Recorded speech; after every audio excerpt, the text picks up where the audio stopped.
Chris, can you go straight through the name since we're getting all started?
2 seconds.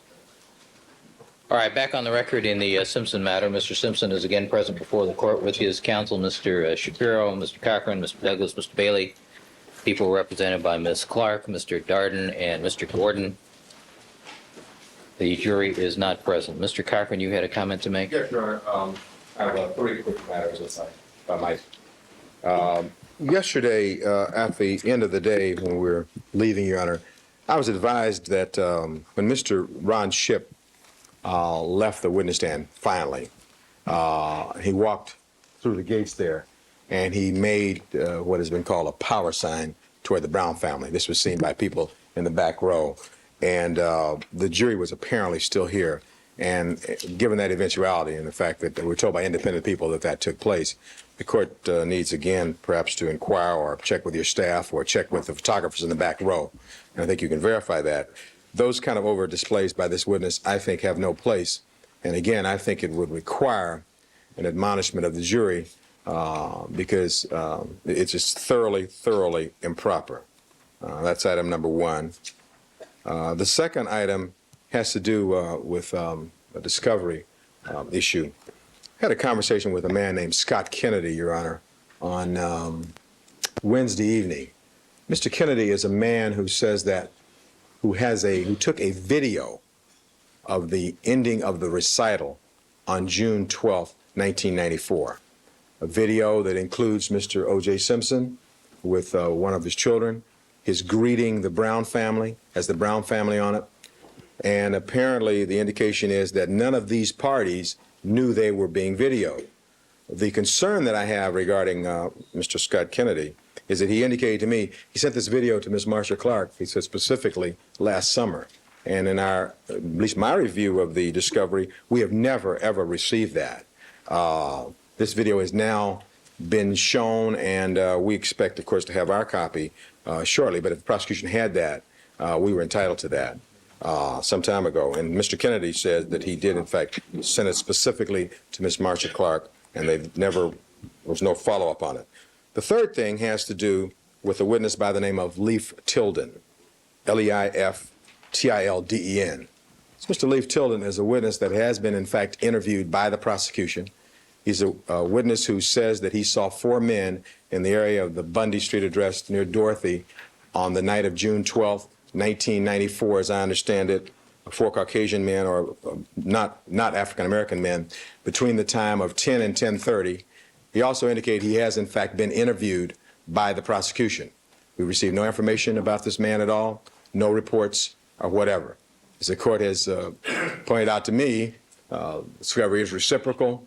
These are, I stand here understanding that, and I want to bring this to the court's attention for each, the last 2 matters, and also the Shipp matter. I'd like the court to conduct some investigation because we should not be prejudiced because a witness like Shipp is overzealous. On these other 2 things, we would like to have an understanding if the prosecution has the Kennedy tape, and we'd like to have the reports, if they're available, on Mr. Leif Tilden. We think he will be a very important witness, especially in view of the fact that the prosecution knew that they had another witness who talked about 4 men and around that area at between 10 and 10:30 on June 12th. Certainly would be misleading to the jury to have Ms. Clark's opening statement, the reopening statement on Monday. So I want to put those things on the record, if I might. Mr. Darden? Good morning. It's correct that members of the DA's office have interviewed the gentleman, Mr. Cochran, just referred to. We did that roughly 24 hours ago. Just this morning before coming down here, I signed off approving the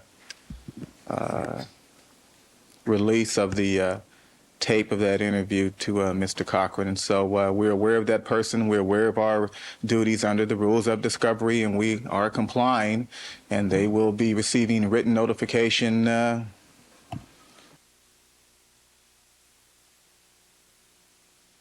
any moment. And I should indicate as well that this isn't someone that we've known about for several weeks or several months.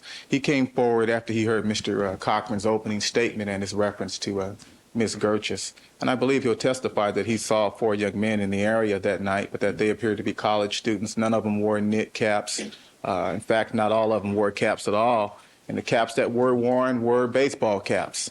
And so I don't know how relevant his testimony will be if he's called as a witness, but we will certainly provide counsel with that discovery. All right. That appears to be within the court's order, which was to give notice within 1 business day, Oh, absolutely. unless there's some other reason. Okay. How about the Scott Kennedy video? I'm not aware of that video, and Mr. Fairtlow is here, and he handles most of the discovery. If we have such a video, we will turn it over. I don't think we do, but someone upstairs, I'm sure, is checking right now. And if we have it, we will give it to Mr. All right. Clark. I'd like to know when we come back at 1:30. And if you recall, I've asked both sides to submit to the court an inventory by today, and the record should reflect I have received the defense inventory this morning from Mr. Douglas, and I will, so that I'll know what everybody has from this point on. Okay, your senior DA investigator, Mike Armstrong, is working on that right now. It'll be here by 3 o'clock. All right. All right, and as to the gestures by Mr. Shipp, any comment by that? I saw no such gesture, but I don't think any such gesture by Mr. Shipp is any more inappropriate than what happened here yesterday. I believe it was yesterday when the court was introduced to Mr. Douglas's wife, Mrs. Douglas, and after that introduction, and I have no problem with that, she walked over to the defendant, she shook his hand, she conversed with him, right here in front of the jury. Right here in front of the jury. I thought that was highly inappropriate, but I didn't bring it to the court's attention. I don't see any need to get or to complain about every little thing that happens in the courtroom, but I didn't see it, and so I can't address. Yeah. In addition, when Detective Farrell left the witness stand the other day, as he passed by, the defendant said to him, "Thanks for telling the truth," or words to that effect, within earshot of the jury. Okay, so if Mr. Shipp perhaps violated the court's rule in some minor way, he is not the only one, and I don't think the court should draw attention, the jury's attention to whatever occurred yesterday. And Mr. Cochran didn't see it. We don't know that it happened. Maybe it did. Maybe it did. So I think I'm going to have to become Argus. I have to stay here the whole time. Well, I'll need instant replay. Yeah, hopefully that won't be necessary, Your Honor. I think most witnesses, I think, will conduct themselves appropriately. We don't have this problem every day. But this particular witness has shown a proclivity or propensity for doing this. You'd already warned him several times, and you'd already cautioned the jurors regarding him. And then what I'm asking the court to do, since I was advised of this, is to query people who actually saw it, because it would be a flagrant violation. That's far different than Miss Linda Jackson Douglas, who did not shake Mr. Simpson's hands at all, being introduced at a time in an appropriate manner. That's far different. The people always seem to confuse, Your Honor, that whenever there's something that happens, they want to throw something and say, well, so-and-so did that. That's not the question. As Ms. Clark herself said at one point, 2 wrongs, even if there was a wrong, wouldn't make a right. We have to deal with the conduct. The last thing I want to say, and I appreciate Mr. Darden being forthcoming about the tape, they didn't tell me about it. I'm the one who brought it up, and I'm glad we're going to get that. But that videotape was from last summer. This man took the videotape and got it in July. So was your response, we should know something by the end of the day on that? Yeah. All right. Yep. Okay. You All said right. like it was in July? Thank you, counsel. Thank you. All right, Deputy McNair, let's have the jurors, please.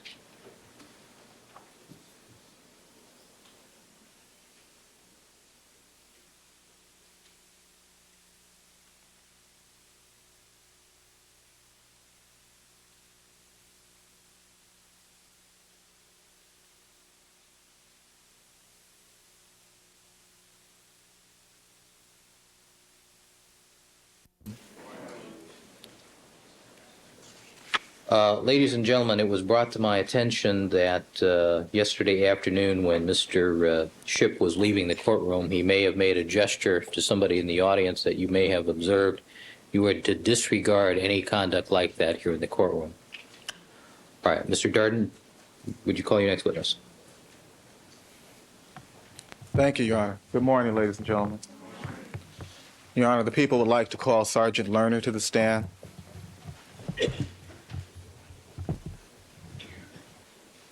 Raise your right hand, please. You do solemnly swear that the testimony you give in the council of hearing before this court shall be the truth, the whole truth, and nothing but the truth, so help you God. Yes, I do. Please be seated and state and spell your first and last name to the record.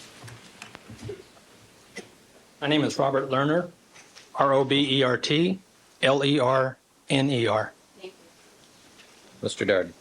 Thank you, Your Honor. Good morning, sir. Morning. Sir, on October 25, 1993, were you a police officer? Yes, sir. Were you a member of the LAPD? That's correct. And on that date, around 10 p.m., did you respond to a 911 call for help? Not for help, but I did respond to a 911 call. And did you respond to 325 South Gretna Green, Yes, sir. the home of Nicole Brown? Yes. Why did you go to that location? The 911 call stated it was a domestic dispute. It was marked code 2 high, which is in an urgent call. Were you in uniform? Yes, sir. Were you in a black and white police vehicle? Yes, I was working a two-man basic car in West Los Angeles area with my partner, Spencer Marks. Okay. And did you and Officer Marks proceed immediately to that location? Yes, we did. And when you arrived at 325 South Gretna Green, Nicole Brown's home, did you see a vehicle? Yes. What kind of vehicle? It was a Ford Bronco, white in color. And where was that Ford Bronco when you arrived at Nicole Brown's home? The vehicle was parked southbound in the street in front of the location. Was the vehicle parked at the curb? No, it wasn't. How far from the curb, if you recall, was it parked? Approximate between 4 and 6 feet. Okay. So was it parked or was it stopped in the street? Apparently, it was stopped in the street. The ignition was off, but the headlights were on. Did you see anyone inside the Bronco at that time? No, sir. Is there a driveway in front of the residence at 325 South Gretna Green? I don't recall. Okay, but the vehicle was in the street. Yes, sir. I take it you got out of your police vehicle? Yes. And did you meet someone at that time? Yes, sir. In front of the location, 325 South Gretna Green, we met Nicole Brown. And could you describe for us the Nicole Brown's demeanor? Well, she was visibly shaken. She was upset. She was concerned, and she was scared. Did you notice any signs of any physical injuries on No. her face or on her neck at that time? No, sir. Did you have a discussion with her? Yes. Okay. Now, when you met Nicole Brown in front of the house, was there anyone else with her? No. What did you do after you first saw Nicole Brown? We wanted to make a determination if the individual mentioned in the comments of the call as the individual to whom we were responding was still at the location. She said yes, he was. That his name was OJ Simpson. He was in the.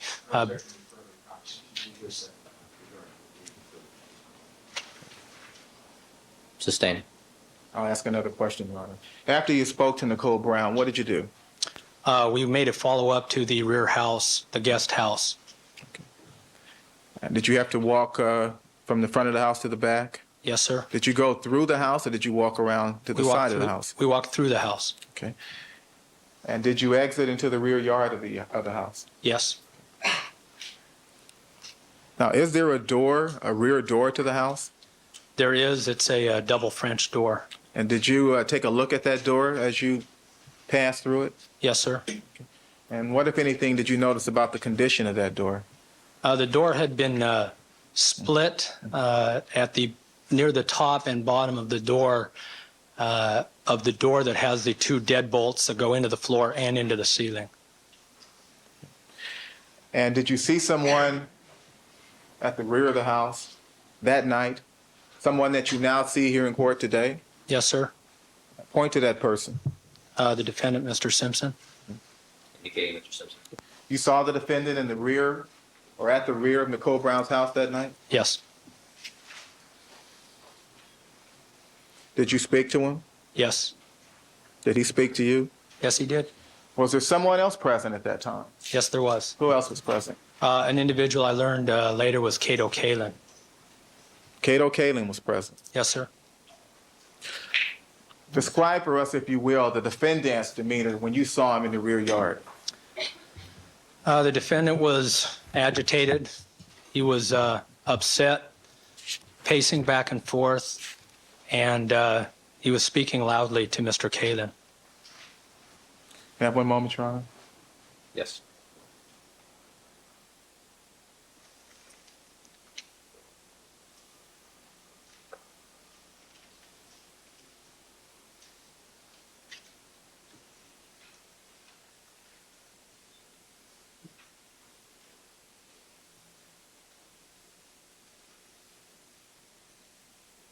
Thank you. I have nothing further for this witness.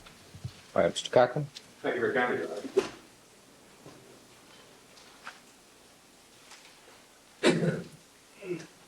Good morning, Sergeant Warren. Learning. Morning. Sir, as I understand it, you responded to this 911 call on October 25th, 1993. And what time of evening was that? It was around 10 o'clock. And you referred to we in the course of your testimony. Who were you accompanied by at that time, if anyone? My partner, Officer Spencer Marks. And the two of you were in a two-person car, is that correct? That's correct. All right. And when you got to the location at around 10 o'clock on October 25th, 1993, were all parties outside the Gretna Green residence? Nicole was in front of the residence. The other two persons present were in the rear of the residence. Right. So, in fact, all parties were outside the All right. residence. They were outside at different locations. That's as correct. I understand your testimony. Yes. Then as you got out, you'd pull up in the front of the residence, is that correct? Yes, sir. And you first encountered Miss Nicole Brown Simpson, and you had a brief conversation with her at that time, is that correct? That's correct. You had occasion to observe her, and it's true, is it not, that she had sustained no physical injury that you could see, is that correct? That's true. And in the course of your conversation with her, without telling us about that conversation, you ascertained that she had not been struck or hit at any time, is that correct? That's correct. Now, how long would you say that you spoke with her before you went to talk to Mr. Simpson and Mr. Kalin, sir? That was a brief conversation, maybe a couple of minutes. All right. And at the time that you were talking to Miss Nicole Brown Simpson, was your partner, Officer Marks, there also at that time? Yes, sir. All right. And after you spoke with her, as I understand the sequence of events, you then went around to this rear house, is that right? We went through the interior of the front house to the rear house. Okay.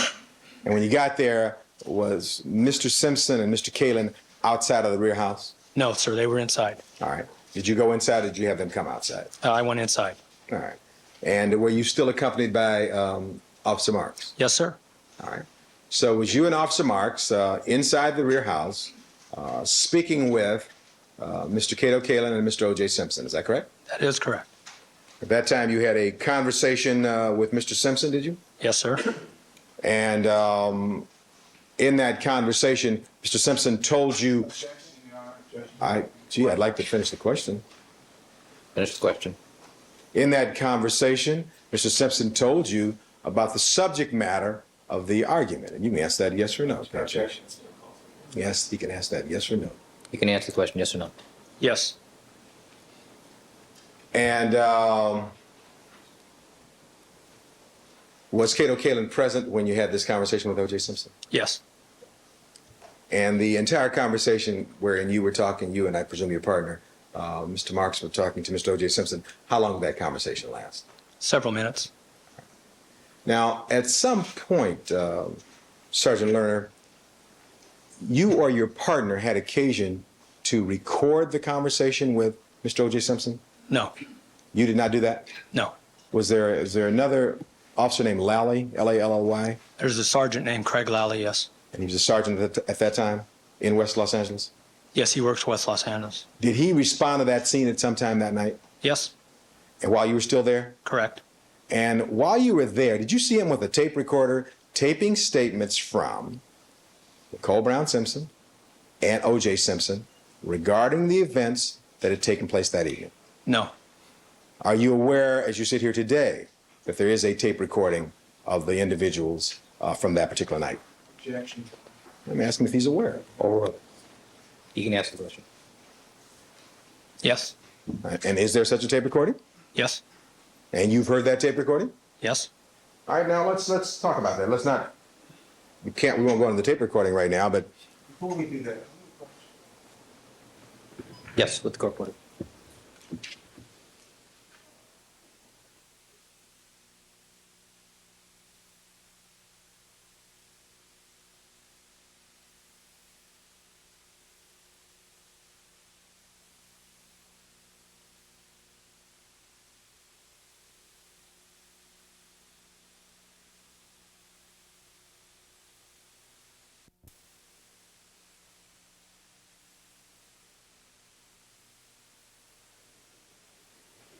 All right, thank you, counsel. Mr. Cochran? may I proceed, Your Honor? Please. Sergeant Lerner, did you, when you listen to the tape, is there more than one tape? Not to my knowledge. You heard one tape when you listened to it, is that correct? That's correct. When was that you last listened to the tape? It was yesterday, I believe, And where'd you listen to it? in the district attorney's office. And they were present? Yes, Mr. Darden was present. Darden played it for you? Yes, That was what time yesterday? yesterday morning. Before court started? Yes, And when you listened to that tape, you could hear the voices of the parties, could you? yes, And you recognize those voices? yes, And did you hear Mr. Simpson's voice on the tape? yes, I did. And who was conducting the interview of Mr. Simpson on the tape that you heard? I was myself and Sergeant Lally. So you were present when the interview was actually taking place? Yes, I was. And with regard, did you hear the voice of Miss Nicole Brown Simpson on the tape? Yes, I did. And did you hear any officers' voices on that? Yes, Who was present? I was present. Sergeant Lally was present. Did you know these conversations were being taped? No, I did. In other words, Mr. Marks was taped, Sergeant Lally was taping and didn't tell you either? That's correct. So it was surreptitiously taped. Yes. So we're clear about surreptitiously, so you and I know what we're talking about. Well, I'm not sure if Mr. Simpson knew he was being taped or not. I did not know. So with regard to me, it was being surreptitiously taped Taped by your brother officer. by my supervisor. Okay. And at what point did you find out that the conversation had been surreptitiously taped? Yesterday. You didn't know that until yesterday? Had no idea. From October 25th, 93. That is correct, sir. Now, if you didn't know, you think Mr. Simpson knew? Sustained. Yeah, he's right about that, Your Honor, probably. But, I mean, let me ask you another way, Your Honor. Nobody came up to Mr. Simpson and said, we're going to tape you surreptitiously with the tape. You didn't hear him say that, did you? I don't believe if somebody said we're going to tape him surreptitiously, then it would be a surreptitious That's tape. an oxymoron, isn't it? I believe it is. Right. That's the point of the question. So that you heard nobody say that, did you? No, I didn't hear anybody indicate to Mr. Simpson that he would be surreptitiously taped. And you didn't hear anybody say to Miss Nicole Brown Simpson, you're going to be surreptitiously taped either, did you? No, I didn't. Now, this tape that you listened to yesterday morning in Mr. Chris Darden's office, how long was that tape altogether? It was approximately 30 minutes. That includes both of the parties, is that correct? Yes, sir. And it includes your questions and answers. Yes, it does. So that I can put this in perspective for the jury, you described for us how you met with Nicole Brown Simpson out front, went through the house, right? Correct? Then met with Messrs. Simpson and Cato Kalin in the back house. Correct. Was Sergeant Lally your supervisor there at that time? No, there was approximately 10 minutes difference from our time of arrival to Sergeant Lally's arrival. So by the time he arrived, let's assume it was about 10 minutes after you arrived there, right? Okay. At that point, where were you? Near the rear house, or in the rear house. Were you still talking to Mr. Simpson and Mr. Caden? Yes. All right.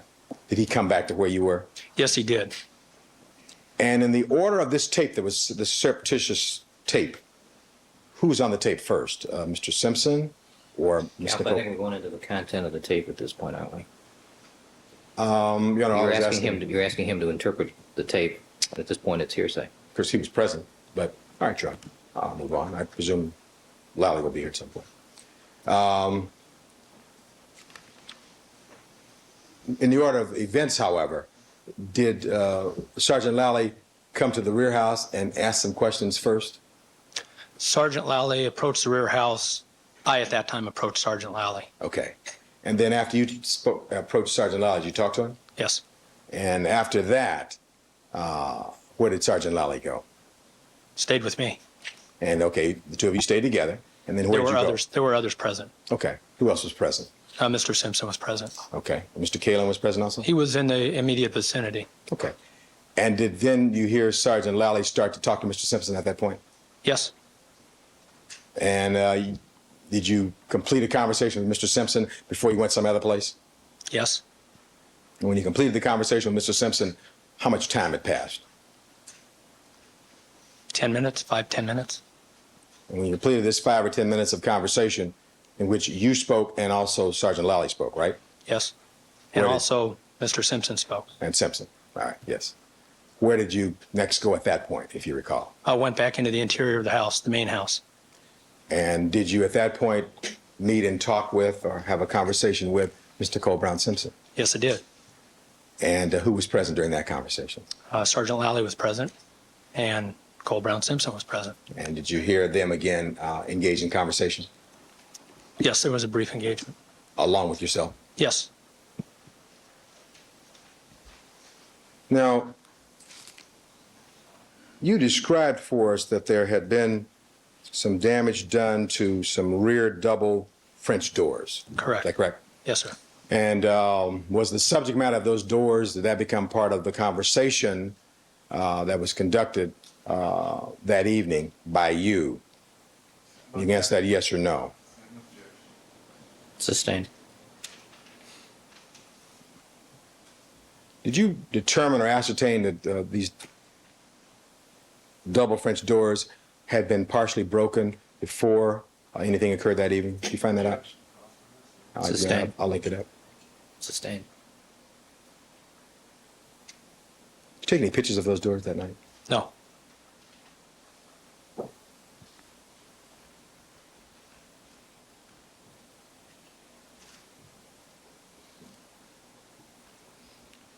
Did Mr. Simpson make a statement about, it's a subject matter statement, may I complete it? It's hearsay, though. It's telling us what the content was. Very well.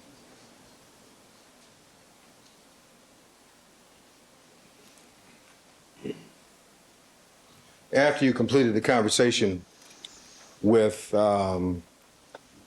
Cole Brown Simpson, where you were present and Sergeant Lally was present, where did you next go that day, if anything, that evening? We returned back to Mr. Simpson's location, which was near the guest house in the rear. And did you have a further conversation with him? Yes, sir. And that was again you and Sergeant Lally? Yes, that sir. right? Correct. And how long did that conversation, this second or third conversation with Simpson take? Another probably 5 to 10 minutes. Now, you had indicated that at some point when you first saw Mr. Simpson, he appeared to you to be upset and agitated. As you talked to him and he talked about the events of that night, did his demeanor change, become less agitated? Yeah, I would say it did. And would you say that's reflected in the way he responded to your questions during the various conversations? I'm sorry, I don't understand the question. Yes, with regard to the change in his demeanor from being agitated to being more calm, would you say that was reflected in the way the two of you talked during these various conversations you had with him? I would say it had a calming effect on Mr. Simpson, yes. So that by the time you concluded your conversations, you and Sergeant Lally, he was in a calmer state than he had been in earlier. Is that right? There was a point during the conversation where he again became agitated. All right. And then you had a calming effect? Yes. And then he became calm at some point again. Is that Yes. right? That's correct. And there were no arrests made that night. Is that correct? That is correct. And with regard to this entire incident, if we assume that you arrived somewhere around 10 o'clock p.m., Sergeant Lerner, what time did you finally leave the scene that particular night? On our computer screen, when we leave the scene, I put us on a follow-up. Yes. And it was approximately 23:28. That would be 11:28. All right, so you were out there about an hour and a half altogether? Pretty close. And with the exception of maybe the first 10 minutes, it was you, your supervisor at that time, Sergeant Lally, and your partner at that time, Spencer Marks. That's correct. Right. Did you also talk to Cato Kalin? Not really. When you listened to this tape, this audio tape in Mr. Chris Darden's office yesterday morning, did you ever hear Chris Darden strike that? Did you ever hear Cato Kalin's voice? No, I didn't. Hope you didn't hear Chris Darden's voice now. No. Very well, I have nothing further of this witness at this point, Len. All right, Mr. Darden? Thank you, Your Honor. Sergeant Leonard, you were at Nicole Brown's house for an hour and a half? Executive form of counsel, theatrics, Your Honor. Overruled. Thank you, Your Honor. Sustained. I didn't know that. You were there an hour and a half? We arrived at 7 minutes after 10. We departed at 28 minutes after 11. Did you have other calls that you had to respond to or supposed to respond to during that time? We were on a high priority call. This particular call was considered a high priority call, and so we were off the air. So you had no other responsibilities or duties during that 1.5 hour period, that is, except to deal with the situation involving Mr. Fendad and Nicole Brown? That is correct. Did you stay at the location any longer than you felt necessary? No, sir. So you felt that you needed to be there an hour and a half? Correct. Why? We had a duty to ensure that our investigation was complete, that there was no possibility or limited possibility of any further incident that evening, and we were required to complete a crime report at the location.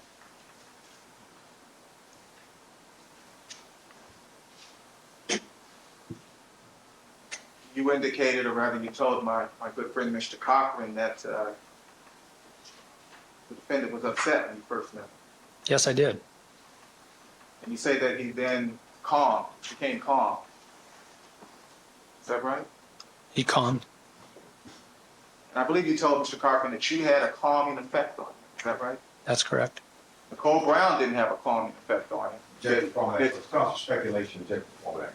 Sustained. Was he the only person that had a calming effect on the defendant? Form of that question. Overruled. People there. Overruled. You can answer that question. Thank you, Your Honor. Yes, I believe my partner also had a calming effect, as well as Sergeant Lally. Well, both you and your partner were police officers, correct? Yes, sir. And you were in uniform. Yes, sir.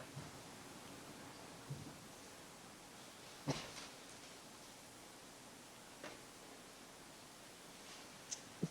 that what calmed the fact that you were a police officer? No, Sustained. The answer is stricken. But he was upset when you first saw him, and then at some point, answered, Your Honor. Overruled. then at some point he became calm, correct? he did become calm, not directly because of the uniform. What calmed him? I imagine, Speculation, Judge. Sustained. Did you make an effort to calm the defendant? yes, I did. But he became angry and upset again, is that correct? Yes, he did.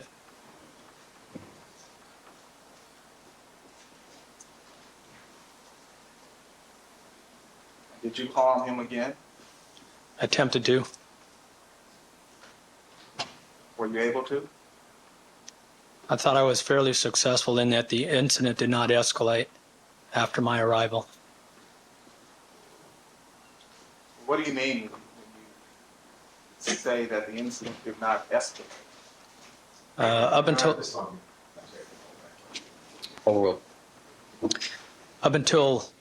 the time of my arrival, there had been no physical contact between Mr. Simpson and Nicole Brown. And the entire period that my partner and myself and Sergeant Lally were present, it didn't escalate into a physical confrontation between the two parties. How many officers arrived at Nicole Brown's house that evening? I believe there were a total of 5. Did all 5 of those officers remain at that house for 1.5 hours? For the most part of it, yes. There were 2 officers arrived after my arrival and departed about the same time, You were working the people shift? mid-PMs. How many patrol officers that routinely work the PM shift? Overruled. Mid-PMs has 1 basic car and usually an X car, usually 4 officers. So all the officers on the shift, or rather all the patrol officers on the shift were at Nicole Brown's house for an hour and a half? There was 1 mid-PM watch unit, which is myself, and 1 unit from the early PM watch, which normal end of watch hours is 11:30.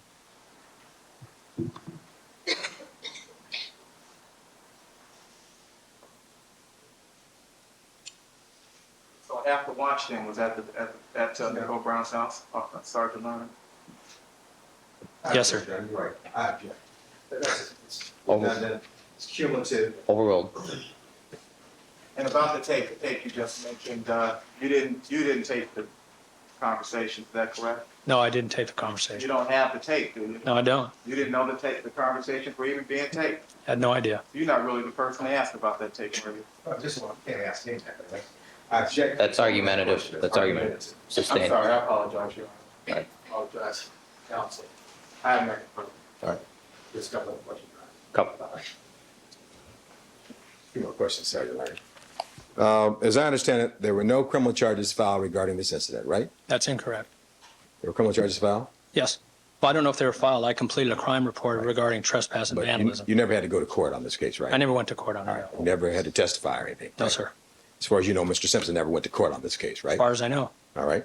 Now, with regard to that, this time you spent there, when you, Mr. Simpson, had left the scene before you actually left, right? That's correct. All right. And you and your partner stayed there for a period after that, is that right? Yes, sir.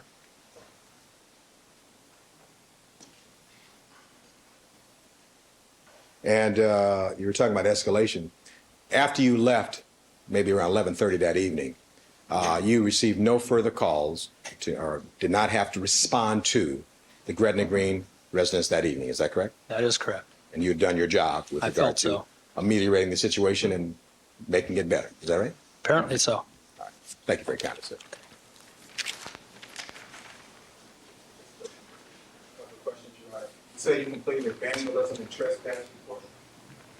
Yes. Is there a special box that you check on a crime report in situations like these? Yes. What does that box say? That's a domestic violence involved box. Domestic violence? That's correct. You check that box? Yes, I did. On the crime report? Yes, sir. Thank you. Anything on that? Nothing on that, Your Honor. I think he gave the excuse. All right. Sergeant, I'm going to excuse you from further attendance today.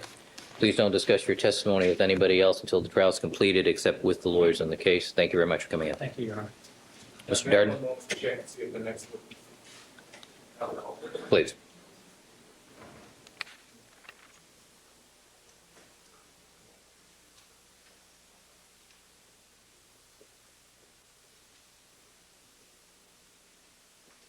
Madam Reporter, has your papers left?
Christina.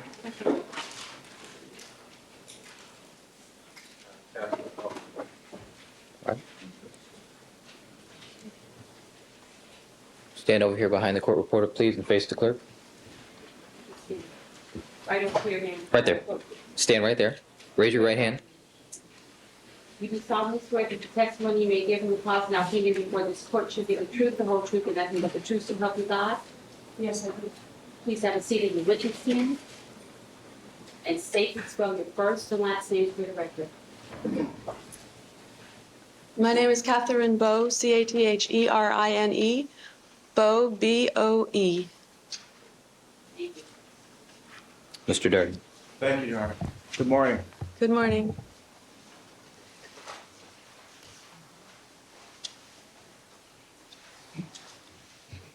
Without giving us your specific address, can you tell us, or rather give us the intersection in which you live?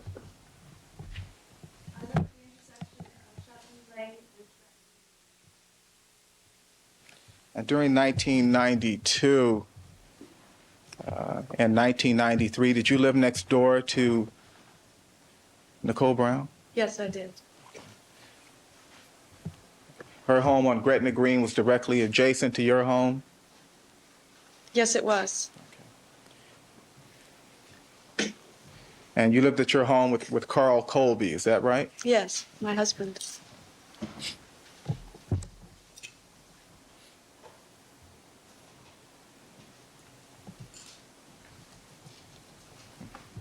Let me direct your attention to April of 1992. First of all, during April of 1992, did you know Nicole Brown? Yes, I did know Nicole. Okay. And did you consider her a friend? Yes, I certainly did. Did you know her husband at the time? I did know her husband. I'm sorry? I did know her husband. Okay. The defendant seated here in court? You knew him? Yes. Directing your attention to the last week of April 1992, at about 11:30 p.m., did you see the defendant at that time? Yes, I did. And where were you when you saw the defendant? I was in my upstairs bedroom. Okay. And where was the defendant when you saw him? He was on the sidewalk below.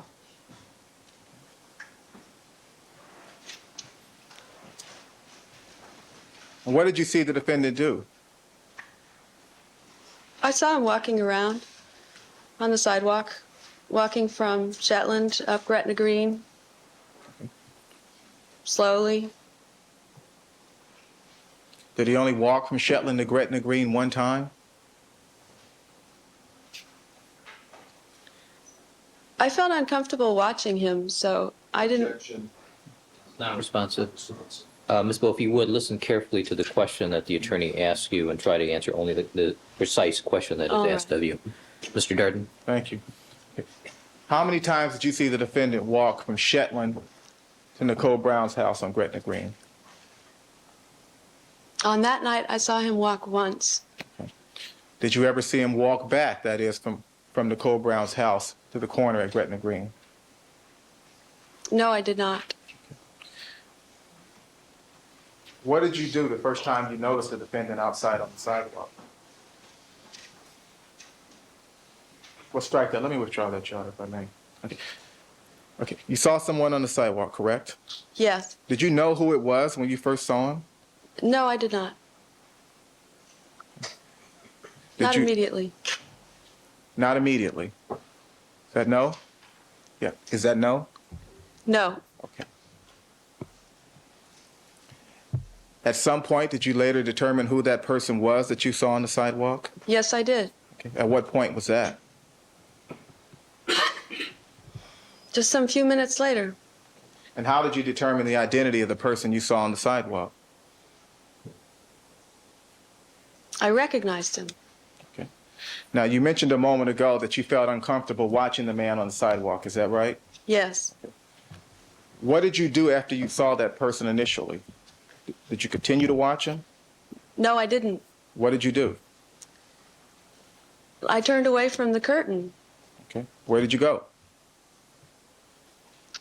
further into the bedroom. Okay. Where was your husband, Carl Colby, at that time? He was with me Okay. at the window. Did you return to the window? Only after he went downstairs. Okay, but at some point, you returned to the window. Yes. Okay. Where was your husband, Carl Colby, when you returned to the window?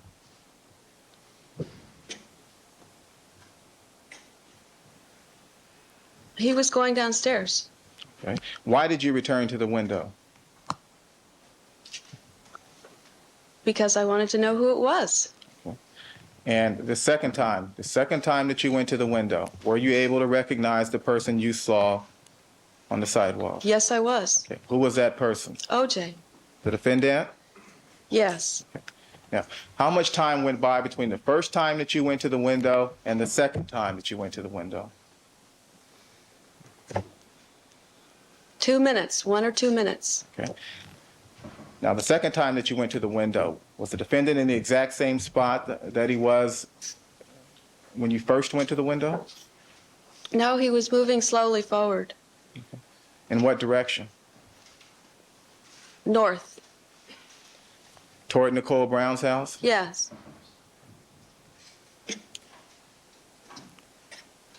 Now, you knew the defendant prior to that evening, is that correct? Yes. You'd met him before? Mm-hmm. Is that yes? Yes.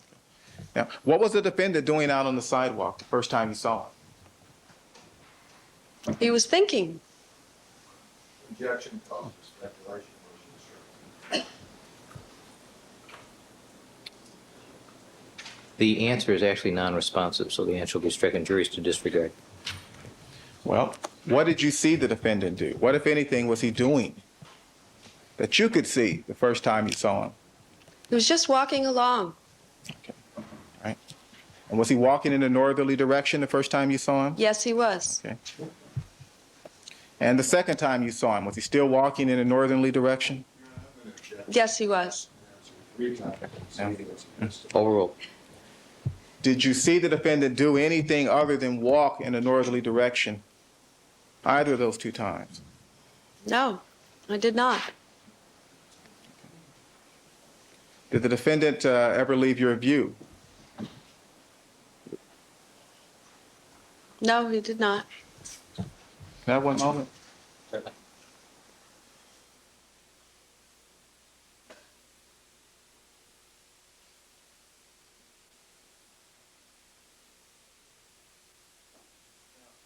After the first time you saw the defendant, at the time in which you didn't know who he was, did you call 911? No, I did not. Did someone call 911? objection. Overruled. She can answer the question if she knows. My husband prepared to call 911. Motion to suspend. Overruled. Did you see your husband pick up the telephone? No, I did not. How did he prepare to call 911? Objection. He headed downstairs. Overruled. And as your husband headed downstairs, you continued to watch the man on the sidewalk? Yes, I did. How long did the man remain on the sidewalk? The man you identified as the defendant? All the time that my husband was downstairs, Okay. How much time was that? 2 or 3 minutes. Okay. Did your husband call 911? Yes, he did. What happened next? I went to tell him that it was OJ. You went downstairs to tell your husband that the man on the sidewalk was OJ, the defendant? Mm-hmm. I did, yes. Okay. And did you tell him that? Yes, I did. Did you look back out toward the sidewalk at that time? I looked, I recognized him, and I went to tell my husband. Okay. You went downstairs. Yes, I did. Okay. Is there a window downstairs, a window that faces Gretna Green? Yes, there is. Did you look through that window when you went downstairs? No, I did not. What did you do after you told your husband that the man on the sidewalk was OJ? I went back upstairs And what did you do? and I went to bed. Okay. Did you ever look out the window again? No, I did not. Did the police arrive at your house?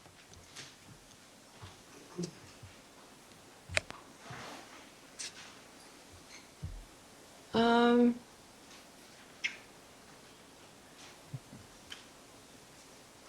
I don't remember. Did you ever see the defendant walk up to the front of the house occupied by Nicole Brown? No, I didn't.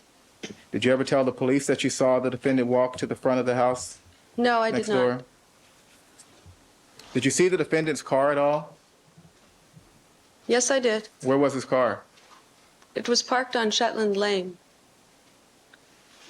The defendant's car was parked on Shetland Lane. Yes, it was. Okay. Now, the front of Nicole Brown's house faces which street? Gretna Green. So the defendant's car was parked around the corner. That's right. Is there a driveway in front of Nicole Brown's home? Yes, there is. Is that a single-car driveway, No, it's a large driveway. a three-car driveway? It's a two-car. Okay. And are there places to park in front of the house that is at the curb? Yes, there are. The defendant didn't park at the curb in front of the house. No, he did not. He didn't park in the driveway. No, he did not.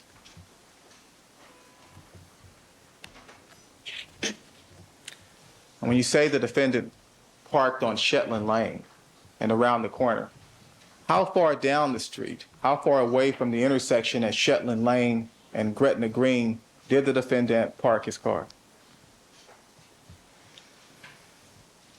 One building beyond the corner. Okay. It was really in front of our building that he parked, and our building is very long. And that's because your building has several units. 3, yes, that's right. Do you know why the defendant didn't park his vehicle in front of Nicole Brown's? Sustain. No, I don't. Well,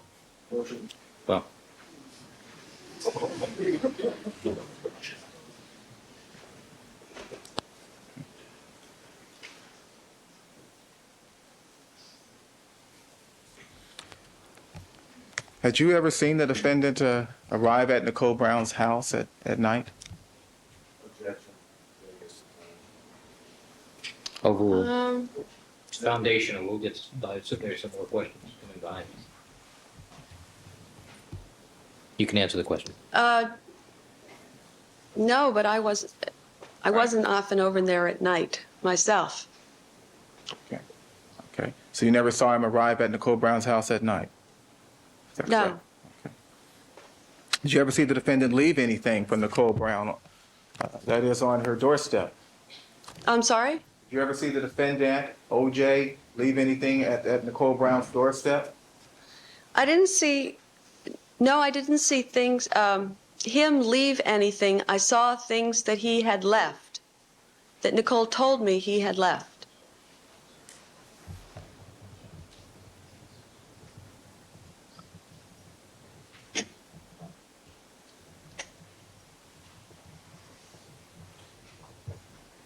Did the defendant ever visit you at your home? Yes, he did. On how many occasions? Only a couple of times. Now, you have a son, is that correct? That's right. Okay.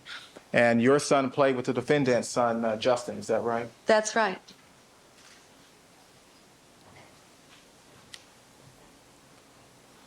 Did you ever talk to the defendant about his relationship with Nicole Brown? On a couple of occasions, I did. Let's talk about the first occasion. Where did that conversation take place? Well, that took place in my kitchen. How is it that the defendant found himself in your kitchen? Well, Nicole wouldn't let him in the house at that time. Objection. Oh, Sustain. motion is strike. That's stricken. Jury is ordered to disregard that last answer. Yes, let's see the court report, please.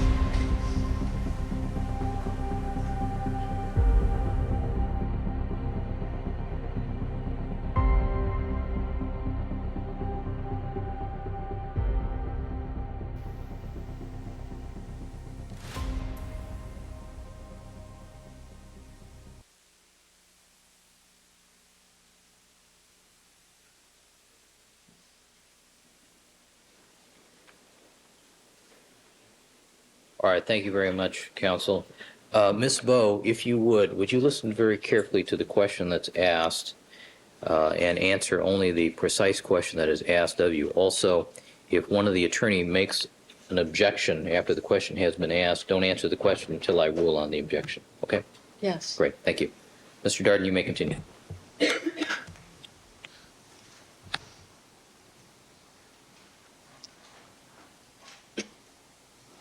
Was the last objection sustained?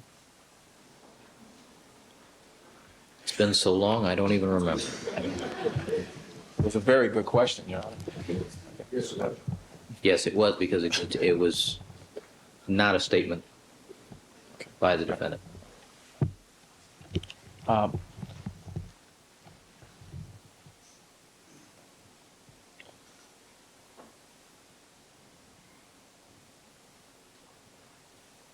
Now, the reason that the defendant came to your home on those few occasions you just mentioned a moment ago, okay, how did you learn the reasons?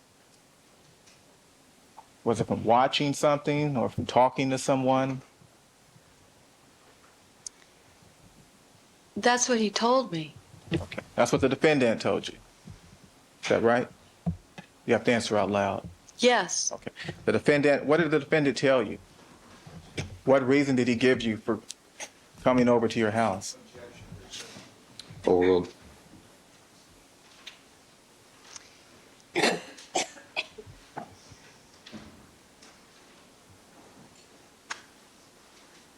He didn't have to give me a reason. The boys were back and forth. My kitchen door was open. I was working in the kitchen. He would be coming by to see Nicole and the children. He didn't tell me why he wasn't allowed in the house that day. He just hung out in my kitchen for a while. Did he tell you that he wasn't allowed in the house that day? Yes, he did. And you would have conversations with the defendant, is that right?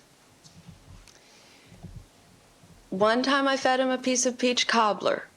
Another time we stood and talked. Yes, we had dialogue. Okay. Did you talk about Nicole Brown? I did not talk about Nicole. Did the defendant talk about Nicole? The defendant talked about Nicole. Okay. What did he tell you? What did he say about Nicole? That she wouldn't let him in the house. Okay. Did he say And any- he told me that I had heard an argument between them prior to one of these occasions. And from what fragments I heard, she was angry at him about... Please let her continue, Your Honor. Next question, Mr. Darden. You heard an argument between the defendant and Nicole Brown. Yes, I did. You could hear the defendant speaking? My kitchen door was open. I could hear the defendant speaking. They were going through the driveway, which is right next to my back door. And they were arguing. Yes, they were. And could you discern from what the defendant was saying what it was that they were arguing about? Yes, I could. What were they arguing about? That's good. Come on over here to the sidebar with the reporter, please. Don't go away.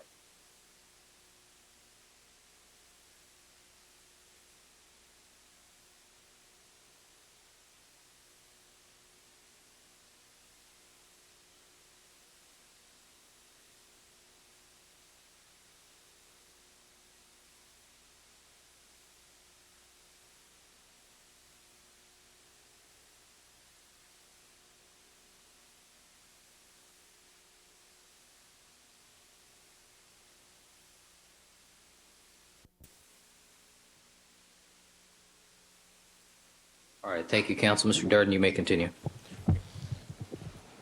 Okay. During the kitchen conversations you had with the defendant, what, if anything, did he tell you about the nature of his relationship with Nicole Brown?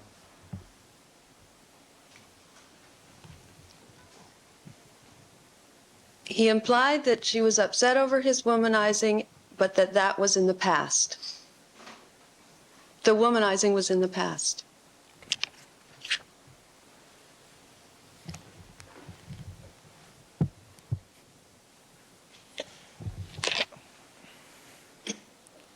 Is there a park located near your home? Not on foot, but there is a park nearby, yes. What's the name of that park? Kenter Canyon Recreation Center. Was there ever an occasion in which you had a conversation with the defendant at that park? Yes, there was. And do you recall when that was? It was around the same time. In the spring. Did you and the defendant go to the park together? We went with our 2 boys and Nicole. And while at the park, did you and the defendant have a conversation regarding the nature of his relationship with Nicole Brown?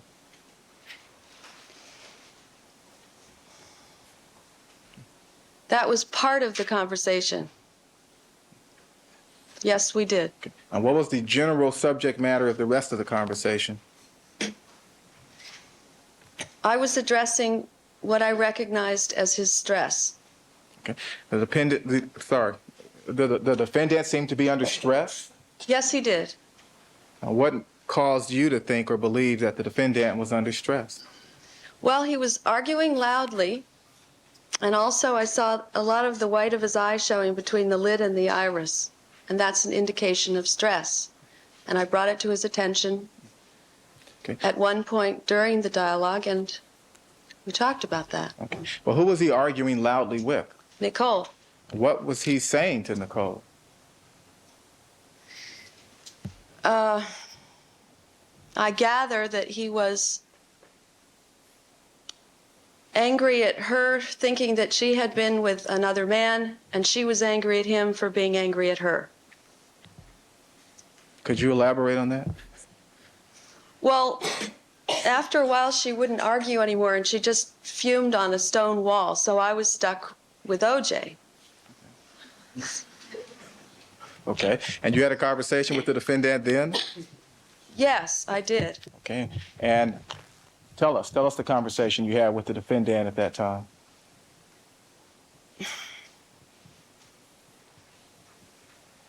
Well, he said that she was sleeping with somebody who had been staying at her house. And I was reluctant to discuss it. But because he seemed so upset, I felt I could put his mind more at ease by telling him that I didn't think she was. In fact, I was sure she wasn't because my boy was over for overnights, and Nicole had specifically told me that this individual was staying in the spare room.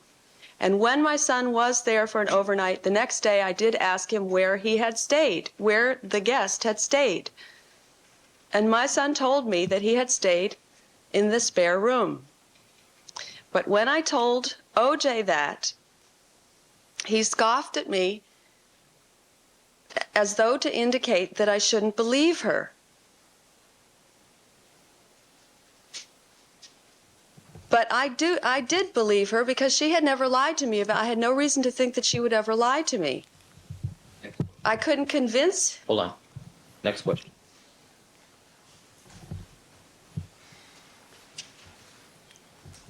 Was the defendant upset or angry during that conversation? Yes, he was very upset. And were you able to relieve his stress somehow? Eventually I was. How long did it take you?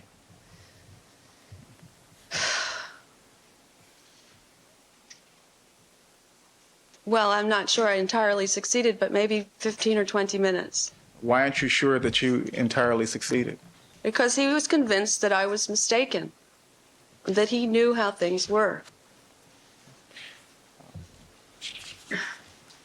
Was the defendant and Nicole Brown living together at that time? No, he was not. He was divorced at that time. Thank you. That's all I have. Mr. Shapiro? Yes, Your Honor, just have a moment. Certainly.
Good morning. I'm Robert Shapiro. I represent Mr. Simpson. Good morning, Mr. Shapiro. How are you today? How would you prefer that I address you? Miss Bowe is fine. Miss Bo, because everybody has different connotations these days, and I don't want to insult you at all. Thank you, Mr. Shapiro. How long had you known Nicole Simpson in 1992? I really became friends with Nicole Brown Simpson when she moved in next door. Which was when? So it was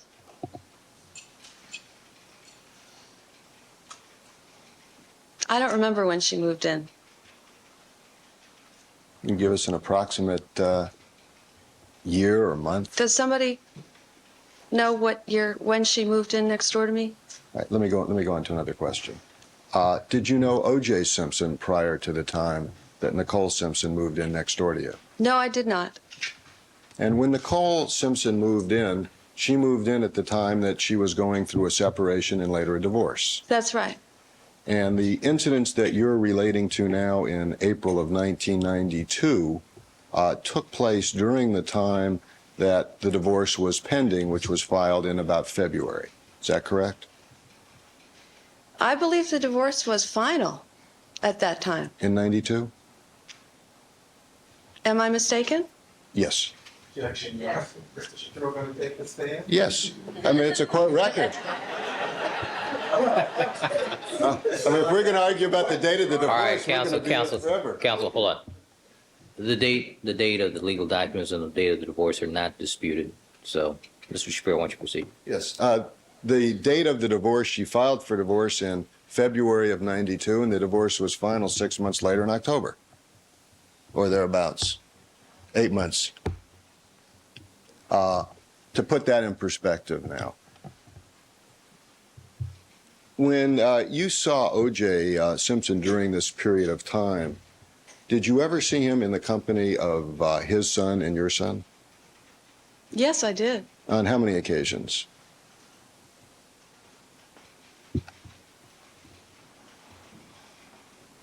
A half dozen? And did he ever accompany your son and his son to athletic practices?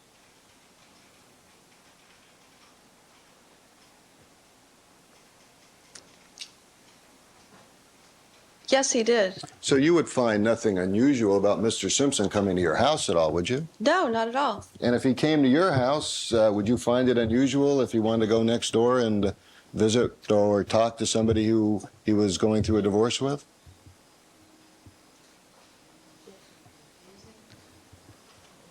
Overruled. Can you say that again?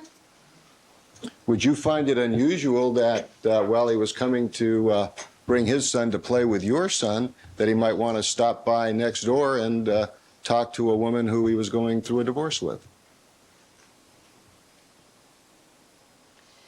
You mean he would come by and stop by and talk with Nicole?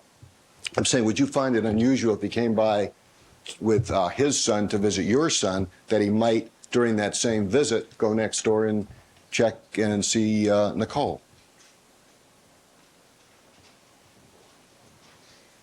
It would be unlikely that he would come to my house without going to Nicole's house. Yes. And during the time that Nicole lived next door to you, did you ever see any evidence of any physical abuse on Nicole? No, I did not. The individual that your son said was spending the night with Nicole the day that the night your son slept over? Objection, Your Honor, that mistake. Spending the night with Nicole. Sustain. Rephrase the question. You referred to an incident where there was a discussion about a gentleman being over at Nicole's house, and OJ had some degree of being concerned about that and discussed it with you. Is that correct? Yes. Was that gentleman's name Keith? Yes. And Nicole had told you that nothing happened between herself and Keith of any sexual nature.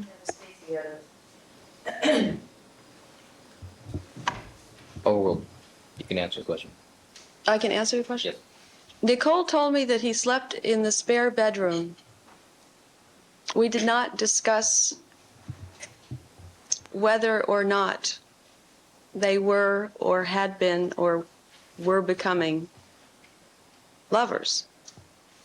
And OJ said that he was upset because he believed that there was some sexual activity in the close proximity of children, including your son. No, I don't think he was concerned about whether it was in the proximity of the children. I think he was concerned of whether it was his wife. On occasion, would you know OJ to bring flowers by to Nicole? I did see the flowers that he left for her and that he had delivered to her. And on the particular occasion that you're talking about in April, before you realized it was OJ Simpson and your suspicions were aroused, was there anything unusual about the way he was walking up to her house? Unusual? Yeah. Probably the only thing unusual about it was that it was 11:30 at night. And you don't know whether Nicole was home or not, do you? I assume Nicole was home. And you don't know whether he had been invited to come over or not, do you? No, I don't. And he wasn't dressed in any unusual way, was he? No. Didn't have any hats on or any disguises on? No. And as far as parking the car, let me mark 2 photographs, if I might, for identification, please, Your Honor.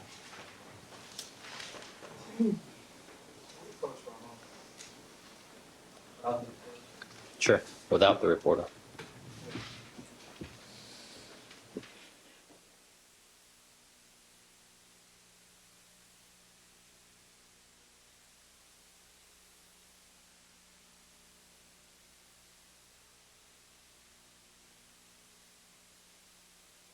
All right, noted. Thank you, counsel.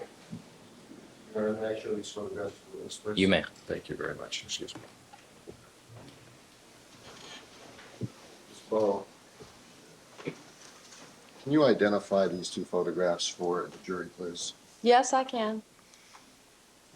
This is my house here, which is on the corner of Gretna Green and Shetland Lane. Here is Nicole's house, her driveway, and here's the little stone wall. My kitchen door is in the back there. The boys would be back and forth across the wall. This photograph is identified. I don't have my glasses on. What's the name of this? P24. And the second photograph? This is Nicole's house with the garage door closed. And would you identify that photograph? P23.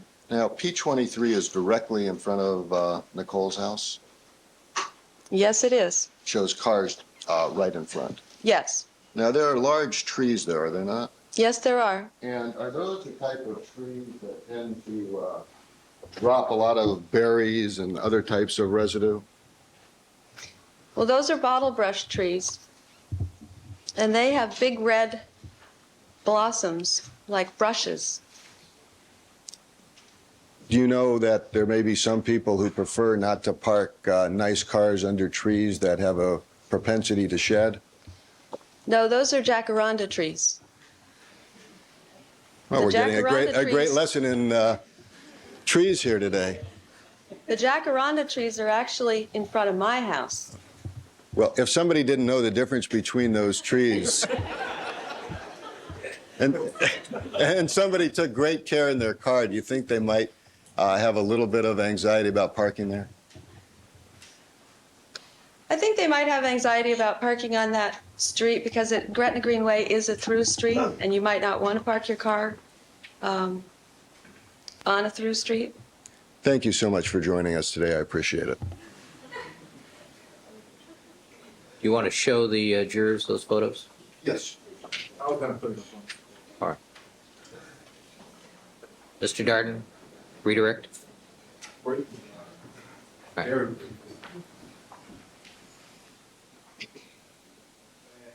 And Mr. Fairlow, people 24 and asked me to put it up on. All right, and Ms. Bo, there's a monitor right to your right there. Do you see that? Yes, I do. All right.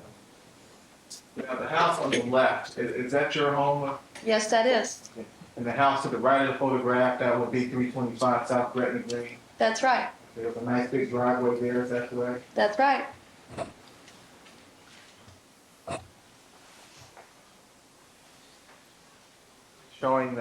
Showing you People's 23. Okay. There are two cars parked in front of 325 South Gretna Green, is that correct? That's right. Do you know who owns those cars, who they belong to? No, I don't.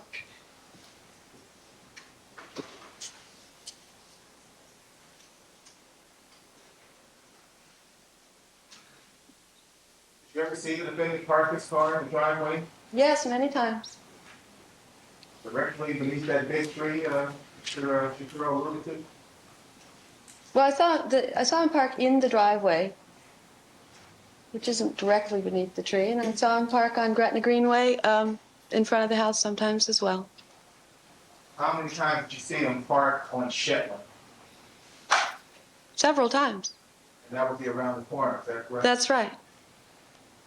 And on those occasions that he parked his car on Shetland,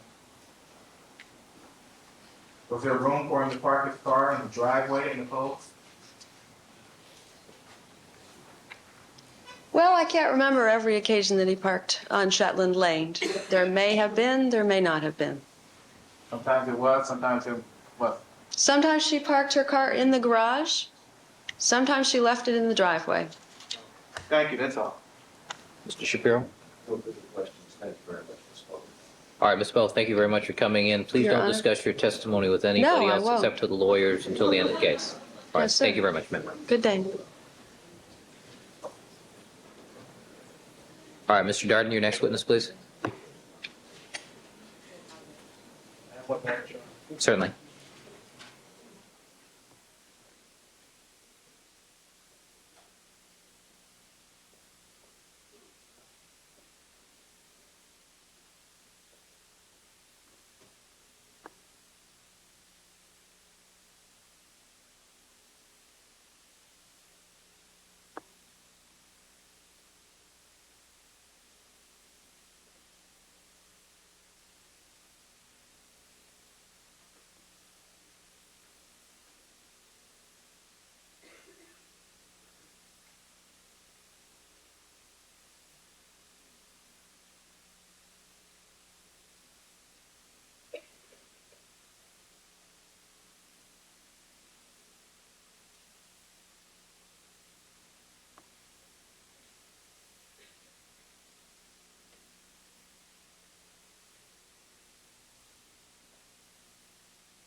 Your Honor. All right.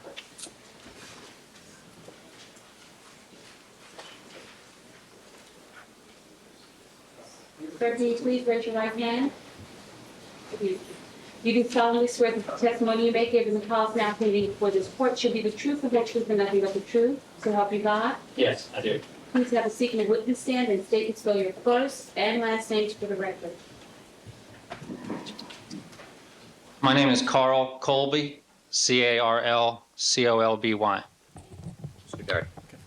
Mr. Colby, the witness that just testified a moment ago, that's your wife, is that correct? Yes, sir. Now, sir, throughout 1992 and 1993, were you living in a home located at the intersection of Shetland and Gretna Green? Yes, we were living on the northwest corner of Shetland and Gretna Green. Two-story house, cheek to jowl with 325.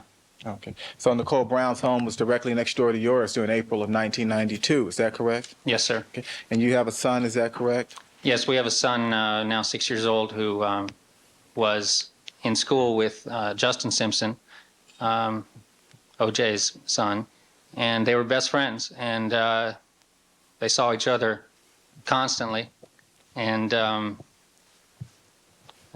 when they moved in, actually next door, it was a big surprise and a terrific event because two friends who went to school together were now living side by side. So they saw each other nearly every day. And you became acquainted with the defendant here, is that correct? Yes, sir. And you became acquainted with Nicole Brown? Yes, more with Nicole Brown because she lived there and we would just have more encounters with her. When did Nicole Brown move into the house next door, if you know? I believe it was in the beginning of 1992. January 1992? Yes, sir. Okay. And when she moved into the house, did the defendant move into the house with her? No, he did not. Now, directing your attention to the last week of April 1992. Did you have an occasion to call 911? Yes, I did. And what caused you to call 911? Well, it was an evening, approximately 10:30 or 11 o'clock at night, and it's a residential neighborhood, very quiet. And sometimes before retiring, I just go check the locks and look around downstairs, make sure the lights are off, things like that. And I happened to look outside, and I saw a man outside on the sidewalk. And what was that man doing? He was standing on the sidewalk looking at what apparently was the residence next door, directly to the north of us. And what time of the night was this? I'd say it was approximately between 10:30 and 11 o'clock that night. Okay. So the man was standing on the sidewalk. Yes, initially, when I first spotted him, he was standing about 5 yards south of the driveway and relatively stationary looking at the house. And then since I saw him, I was curious and I didn't recognize him. So I thought to myself, what is a man of this description doing outside at that time? So Sustained. All right, Mr. Darden, next question. So you became curious. yes, I was curious. And did you continue to watch the man? Yes, I did. What did you see the man do? I saw him observe the residence next door and then walk around the corner, which would be southerly and then westerly on Shetland, and then go back around again and look again at that residence. And I was a little bit concerned because, Okay, well, let me just stop you there. all right, So that is clear. When you first saw the man, he was on the sidewalk 5 feet from Nicole Brown's driveway. I'm going to object to Steve Darden's witness testimony. He's testified. It's very clear. Actually, it misstates the answer. it was 5 yards. 5 yards. Okay. And then he walked back around the corner? Yes, and then he walked on a southerly direction and then back around the corner. Our house is on a corner like this. So then went Okay. southerly and then westerly and then back around again. Okay. And did he walk back to the same spot he was in when Yes, you he saw him did. initially? How many times did you see this man walk within 5 yards of Nicole Brown's driveway and then walk back Well, around just those the two corner? incidents. Okay. And were you concerned at all? Well, I was concerned because first of all, I didn't. Your Honor, it's been answered. I asked if he was curious before. He asked if he was concerned. Well, I thought that the. Well, hold on. When there's an objection, Mr. Colby, if you would, allow me to rule on the objection, and if it's okay to answer the question, I'll tell you that, all right? You've answered the question, were you concerned? The answer to that question is either yes or no. You've answered it yes. The answer is yes. All right. Next question, Mr. All right. Darden. What did you do after you saw the man return to a point within 5 yards of Nicole Brown's Well, driveway? I thought that the man might be a. Okay. Correct. I called. Hold on. Okay. Well, Listen, what- Mr. Colby, I realize you're not used to doing this every day. Listen very carefully to the question that Mr. Darden or Mr. Shapiro asked you and answer that precise question, please. All right, Mr. Darden. okay. What did you do after you saw the man return to the driveway? I called 911 Why did you call 911? because I felt that the gentleman in question could be a possible burglar or intruder to my residence or to one of the residences in the neighborhood. Now, after you called 911, did you continue to watch the man? Yes, I did. And when I called 911, I told him that it was not an emergency. All right. Please Just answer the question. Thank you. When you called 911, did you continue to watch the man? Yes, I did. Okay. What did you see the man do after you called 911? He went back to the original position and looked at the residence, and then left. Now, as the man left, did you recognize him? Yes, I did. After I'd made the call, I recognized him. And who was that man? It was Mr. Simpson. Did you ever see the defendant approach the front door at Nicole Brown's home that evening? No, not that evening. Did you ever see Nicole Brown that evening? No, I did not. Could you see Nicole Brown's driveway at all that evening? Yes. Was her vehicle or her car parked in the driveway? I don't remember. I don't believe it was. Did you see the defendant's car in Nicole Brown's driveway? No, the defendant's car was around the corner And how do you know the defendant's car was around the corner? because I saw him drive away. Did you see him walk around the corner? Yes, Did you see his car parked around the corner? I only saw it drive off. And the corner you're referring to, that would be Shetland, is that right? Right, into the cul-de-sac. Now, I believe you indicated before that your home is located at the intersection at Shetland and Gretna Green, is that correct? Yes, sir. How far down Shetland Lane, how far away from the intersection was the defendant's car the first time you saw it that night? Approximately 50 to 60 yards down.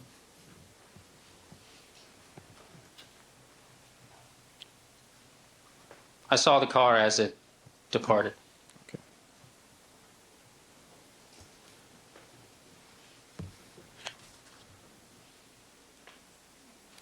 Now, what did you do after you realized that the man you saw looking at Nicole Brown's home was in fact the defendant? Well, I was embarrassed that I'd called 911 because I didn't feel that Mr. Simpson was a threat to me or to anyone else in our neighborhood. So I did not call the police back because shortly thereafter the police did appear and I told them who it was and what the nature of the incident had been.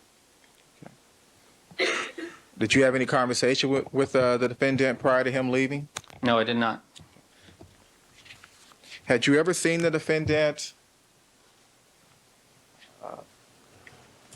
arrive at Nicole Brown's house late in the evening and just stand on the sidewalk? No, only that one incident. Did you ever see him outside in front of Nicole Brown's house late at night? No, I did not. If you know, what was he doing that night, the night that you saw him and called 911? I think you can describe what he observed. Oh, well, What was he doing? He seemed to be hesitant and to be attempting to perhaps observe something that may have been occurring within the house, but he never took action and stepped onto the property of the house, or he didn't do anything untoward. There's a big picture window in front of 325 South Gretna Green. Is that correct? Yes, sir.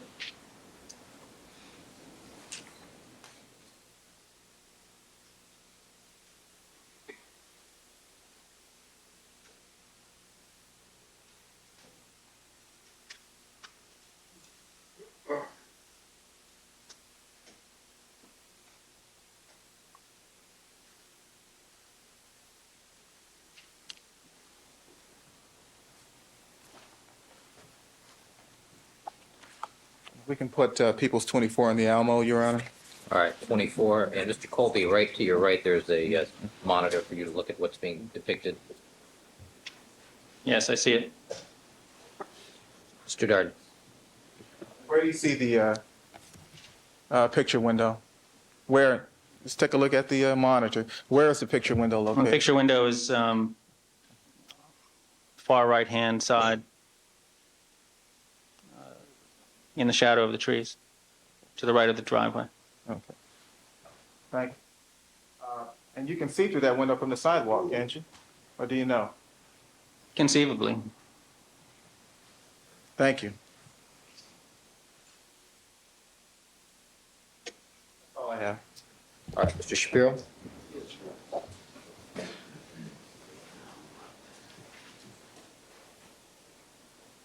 Good afternoon, Mr. Colby. Good afternoon. How are you? I'm Robert Shapiro, one of Mr. Simpson's lawyers, and I have a very few questions for you this morning. Do you know whether or not OJ Simpson was simply waiting for Nicole Simpson to arrive that night and meet her? I have no knowledge of that. Do you know if she was home? I don't know that either. Do you know if they had any prearrangements that night? No. And as you say, you were embarrassed by the fact that you had called the police because really there was nothing suspicious. Overruled. Can you repeat the question again? You were slightly embarrassed that you had called the police when you realized it was OJ Simpson because there really was nothing suspicious that evening. Well, I can't speculate as to whether it was suspicious behavior or not. All I've said is that I observed the party on the sidewalk. And just a final question. One of the lawyers from my office, Sarah Kaplan, called you, did she not? I don't remember that. And do you recall last week called and asked to talk to you about your observations? Do you remember or not? I think so. And you told her that you wouldn't speak with her? I believe I did say I didn't speak to her. Was she rude in any way to you or offensive in any way? No, but no. Thank you. Nothing further. Mr. Darden, any redirect? Why is it that you needed to speak with Sarah now? I felt that to come forward and to speak to you, Mr. Darden, and to you, Ms. Clark, was appropriate behavior, and I don't attract the attention of the press or of any other party. By the way, that night, the night in which you saw the defendant in front of the house, did you know that Nicole had filed for divorce? Yes. Mr. Shapiro? Thank you. All right, Mr. Thank you. Colby, thank you very much for coming. Please don't discuss your testimony with anybody else except the attorneys till the case is over. I will. Thank you, Judge. Thank you very much. Ms. Darden, your next witness?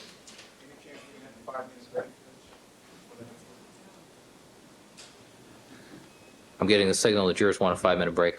All right, let's take a quick 5-minute break.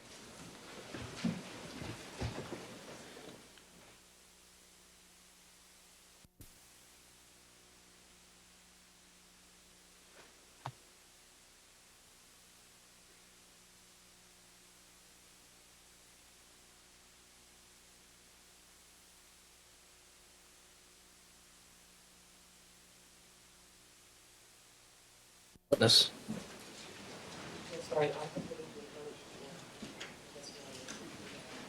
All right, with the reporter, please.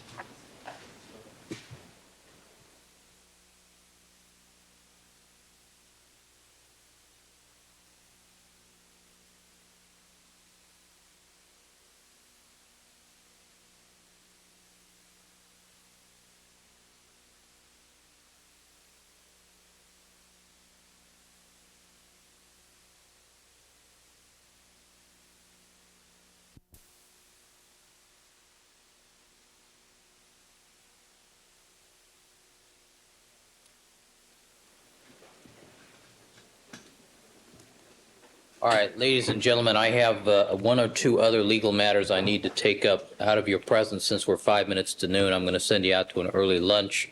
Please remember my admonition to you. Don't discuss the case amongst yourselves, form any opinions about the case.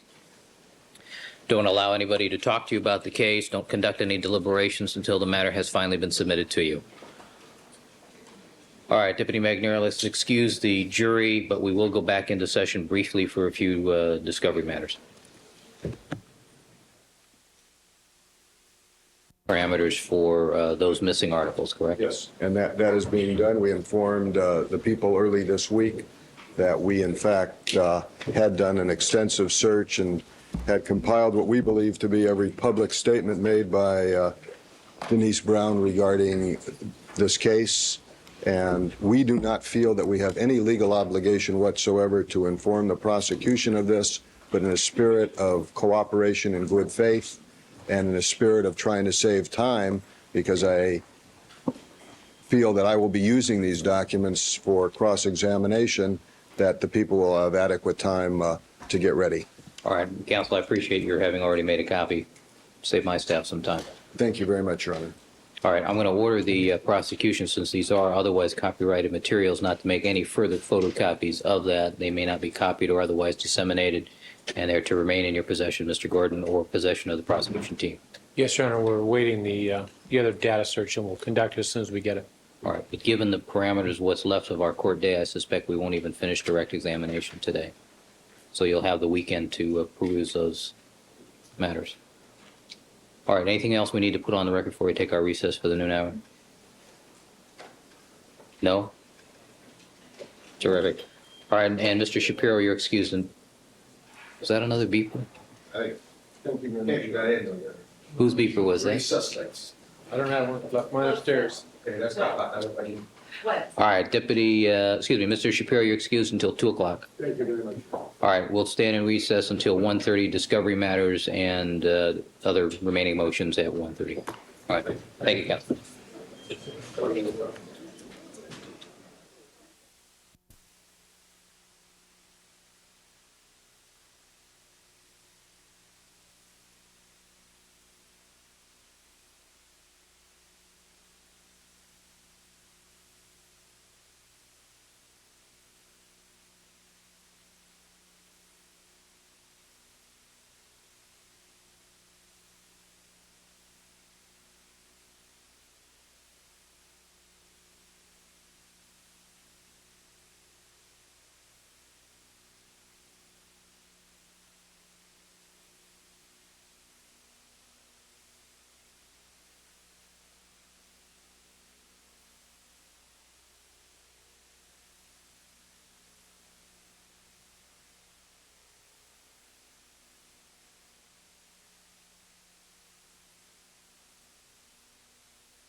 They have indicated, I believe, around January 4th, when we were provided with the DOJ reports, that they were done testing.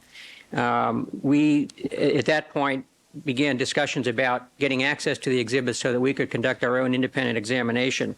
I would indicate to the court that under the Sixth Amendment of the U.S. Constitution, Mr. Simpson has a right to effective assistance of counsel, and in fact, we have an obligation to provide that effective assistance to him.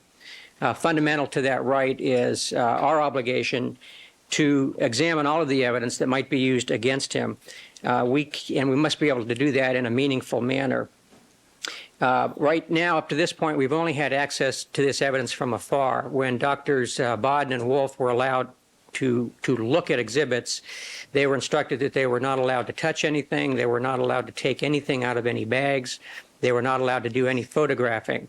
This is obviously one of the reasons why there are no reports from those people, because they would not prepare reports based on that kind of a cursory examination. That is not a meaningful examination from our standpoint. Proposition 115 requires that we make available to the prosecution any scientific reports, evidence examinations that we intend to use. While 115 imposes certain obligations on us, it also creates certain protections for us. We are not required to turn over expert reports or investigative reports that we do not intend to use in our case. And the reason for that is so that we can conduct an effective investigation. We may find some things that we don't like and we don't want to use, and that's our right to not use those things, and we don't have to turn them over to the prosecution. To allow a prosecution expert to be looking over our shoulders, as you will, while we conduct scientific testing is in a sense, requiring us to make disclosure to the prosecution of the results of all examinations that we do, whether we like the results or not, whether we intend to use the results or not. I would point the court to the case of Prince versus Superior Court, which is at 8 Cal. 4th, 1180, which I believe the court's already familiar with. That case involved a situation where there were 2 vaginal swabs, and the court ruled that the defense had a right to one of those swabs, since the prosecution would have the other swab and could do whatever testing they wanted to do on that swab, and that the defense would have the right to conduct independent testing out of the presence of the prosecution on the remaining sample. The basis for that ruling was the Sixth Amendment effective assistance of counsel. I would also point out that under Code of Civil Procedure 2018, which is the work product statute, the policy of that section is to preserve the rights of attorneys to prepare their cases and to prevent attorneys from taking undue advantage of an adversary's industry and efforts. And I would submit to you that testing that might be done by our experts at our direction are certainly work product under that guise until the point where we decide that we're going to submit something to the court or to the jury, at which point the prosecution has a right to have that. I might also add that we were not permitted to be present when this evidence was collected. We were not permitted to be present when it was transported or when it was initially prepared for analysis at Piper Tech with the LAPD people. While we have been allowed to watch while some of the DNA testing has been done, we have not been allowed to do any testing on our own. The court has, up to this point, has been unwilling to impose any kind of timeliness requirement on the prosecution. They've had this evidence for an extended period of time. I believe in your order, your ruling on the Griffin hearing, you pointed out that the defense should use or the prosecution should use all conservative methods in order to preserve possible samples for testing by the defense. And we're at a point in time now where the trial has already started. We would like our opportunity to examine this evidence. And if we decide that we want to conduct a specific test, we think we have a right to do that in private and not reveal the results unless we decide that we're going to use those results.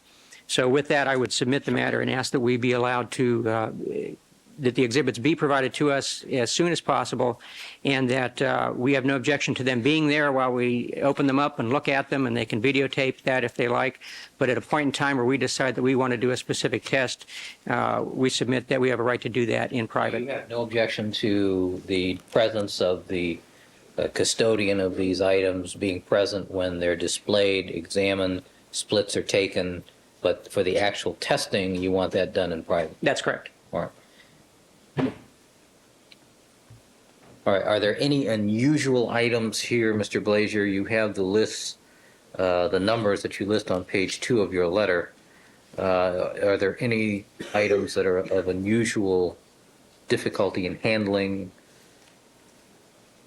I don't believe so. I think a lot of the items have been already tested by the prosecution. We did not ask for large pieces of the Bronco. That might be troublesome to transport back there.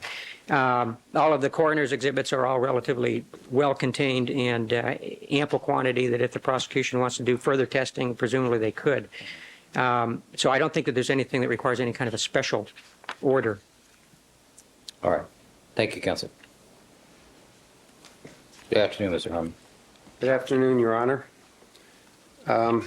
It's funny how we can live through the same events and have a different appreciation for them. Well, there's a jury instruction on that. This is all not in front of the jury, so. A little history, I think, is in order. On November 28th, we wrote the court and told the court and counsel that the socks and the glove were back here. And if you wanted to do any sampling or examination, feel free to. We just wanted to videotape it. And in light of Mr. Cochran's opening statement, I'm just thankful that they didn't take us up on that for reasons that will become obvious in a few minutes.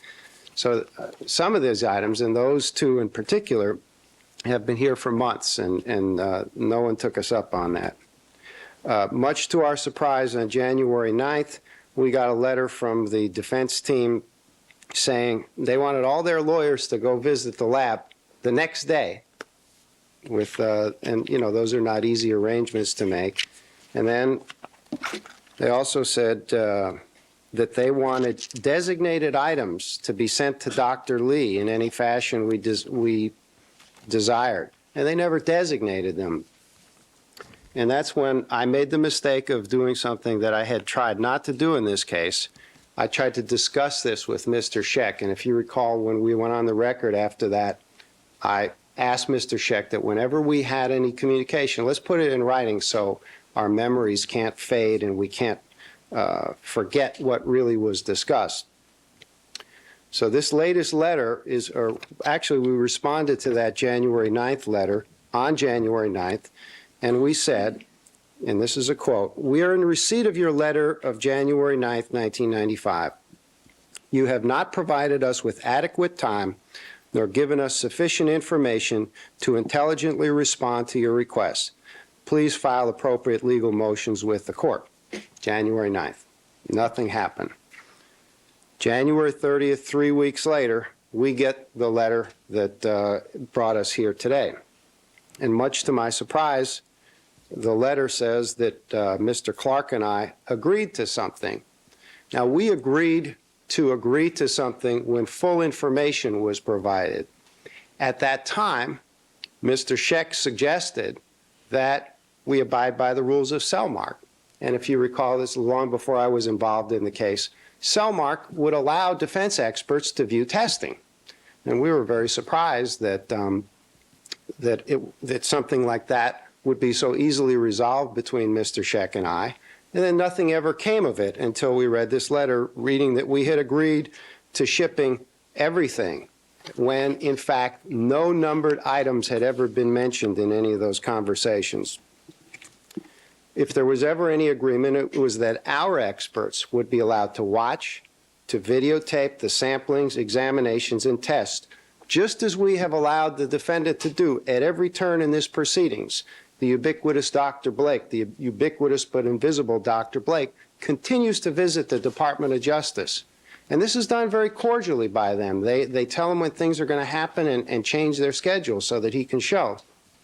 I think it's at this point we need to reflect back on something that I watched at home on television back in August, not realizing I'd be here.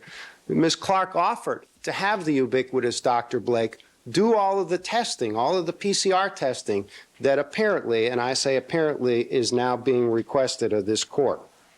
I'm somewhat surprised to hear Mr. Blazer, perhaps he hasn't been informed of this, and if he hasn't, it's another curious event, say that they've never had any of the evidence, when you know, Your Honor, that you signed an ex parte order way back in October for items 47, 50, and 78. And those items were released to the defense team. Mr. Blazer apparently doesn't know that. Perhaps this is another one of these instances where they've tested something in secret and they don't even want him to know what the answer is.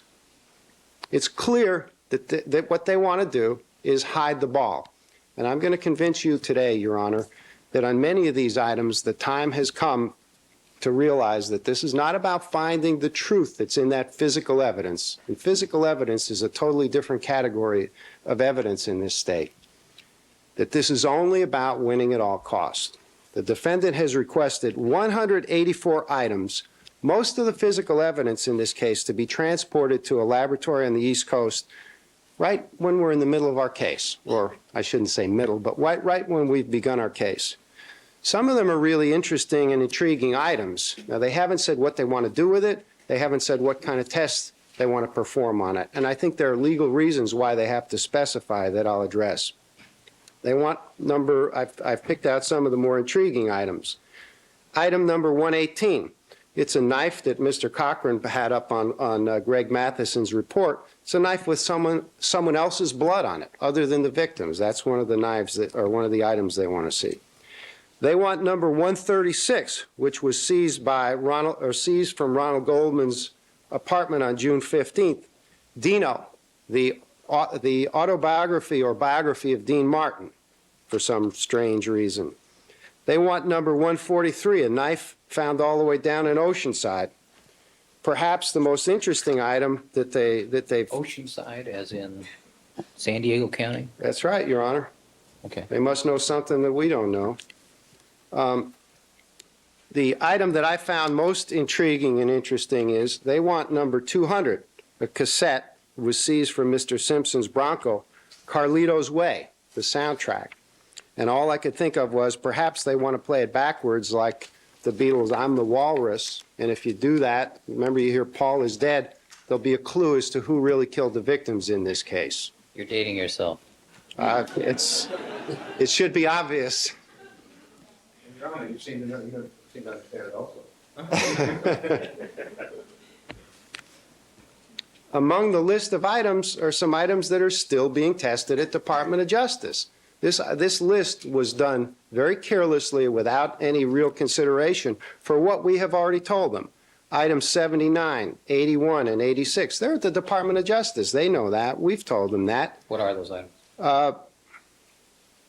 They are clothing items belonging to Ronald Goldman and Nicole Brown. I can't sort them out now. I don't quite have them memorized yet. And 303 and 304, and this is not inclusive, but I'm pretty sure it is. Those are some stains from the Bronco that were collected the second time around, I believe, in August. Those things are still at the Department of Justice, and we've told them that all along. No specific reason is provided for any of these items. No specific test is mentioned, and there are legal reasons why it's incumbent upon them, in my opinion, to provide that kind of specificity. So the defendant now wants all of these 184 items to be shipped off to the East Coast. What's interesting about the timing of the request, Your Honor, it's made immediately after Mr. Cochran has publicly accused the prosecution of conducting unreliable DNA tests on contaminated samples, the same time he's accused someone in law enforcement of planting Nicole Simpson's blood on the defendant's socks. Because defendant or his team apparently seeks to perform tests which consume or alter some of these items of physical evidence forever, they have to justify, under the authority of People versus Cooper, what these items are, why these samples are needed, and who will perform the tests. If the DNA tests are being contemplated by the defense, how have those tests suddenly become reliable in their hands when Mr. Cochran has announced to this jury and the world that they're unreliable in their forensic application? Perhaps they're contemplating having Nobel Prize winner Mullis perform some of his cyberspace 21st century tests on these items. And hopefully, I add this parenthetically, hopefully the court will allow the people, when we cross-examine Dr. Mullis, to engage in some of the probe and questioning that Ron Shipp underwent in terms of his consumption habits and his bizarre scientific opinions. If Mullis performs these analyses, it'll be the first time he's ever tested forensic evidence. Somehow, perhaps the defense has suggested that the way Mullis will do it will overcome the technology transfer point that Mr. Cochran alluded to in his opening statement. Well, because of those shocking allegations, specifically with respect to Nicole's blood on the defendant's socks, which Mr. Cochran made public for the first time on Monday, the prosecution presently intends to perform tests on those blood-stained areas of defendant's socks, which are able to detect the presence of the preservative in reference samples, in the sample that was preserved by the coroner. There is a preservative named EDTA in those tubes. They're pre-manufactured. There's a specified amount of that preservative in those tubes.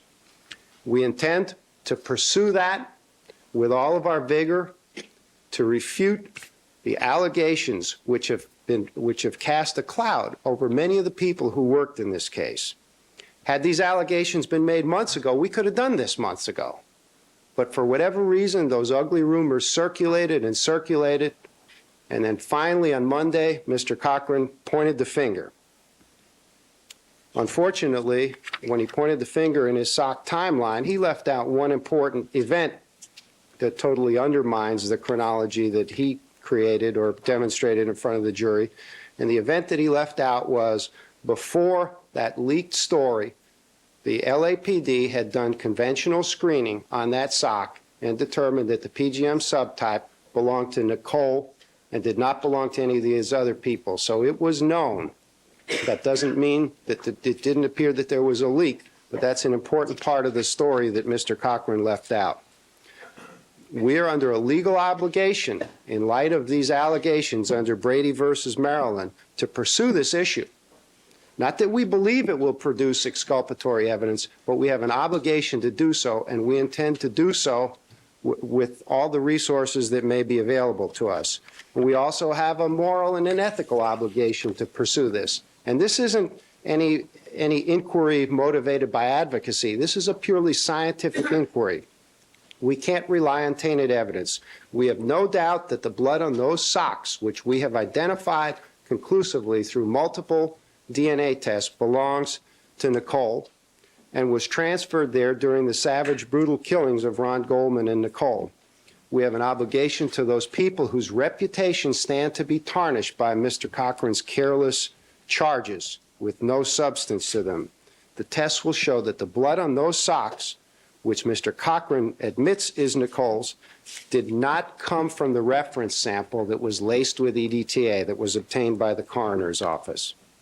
It's a question of scientific truth, which can only be addressed by fair and impartial scientists, not attorneys whose interests are irreconcilable or whose careers serve to be promoted or advanced by careless charges such as that. In fact, we've invited and we continue to invite input from the scientific community about how to approach these tests and to design them in a way that there will be no question that when those tests prove that there's no EDTA on the stain that's been identified as coming from Nicole, there will be no question. No one will have a lingering doubt. Right now, we actually invite the defendant to join us in this search if they want to find out what the truth is about how those stains got there. Perhaps we can agree on a series of different tests to be performed by different labs, overseen by a mutually agreed upon blue ribbon panel. If this is about finding the truth, we'll agree. If it's about winning at all costs, we won't. There are only two possible outcomes to this test. There's either going to be EDTA there or there's not going to be EDTA there. And we're willing to accept the outcome, whatever that is. One can only imagine the only reason the defense might not want to join in mutually agreeing on this is because they already know there's no EDTA there, and they already know how that blood got there. We agree to accept those results in advance. We sincerely hope that the defense agrees to do so too. And we especially hope that should we prove conclusively through a series of tests, well-established tests in the scientific community, the defendant will not fall back on the dated legal artifice of People versus Kelly to try to prevent the results from being presented to this jury. That kind of tactic would only subvert the truth even more. I believe at this point we have demonstrated that those socks need to be maintained in our possession until we have had an opportunity to pursue this scientifically. That includes all the reference samples. And I'm broadening this a little bit too to include the other two reference samples for reasons I'll allude to. If we're forced at this point to turn over any of those items of evidence, that could compromise our ability to produce a definitive answer about the presence or absence of EDTA on the stain that's been conclusively identified as coming from Nicole on the from the socks found in the defendant's bedroom. No court should force us to part with those items at this point.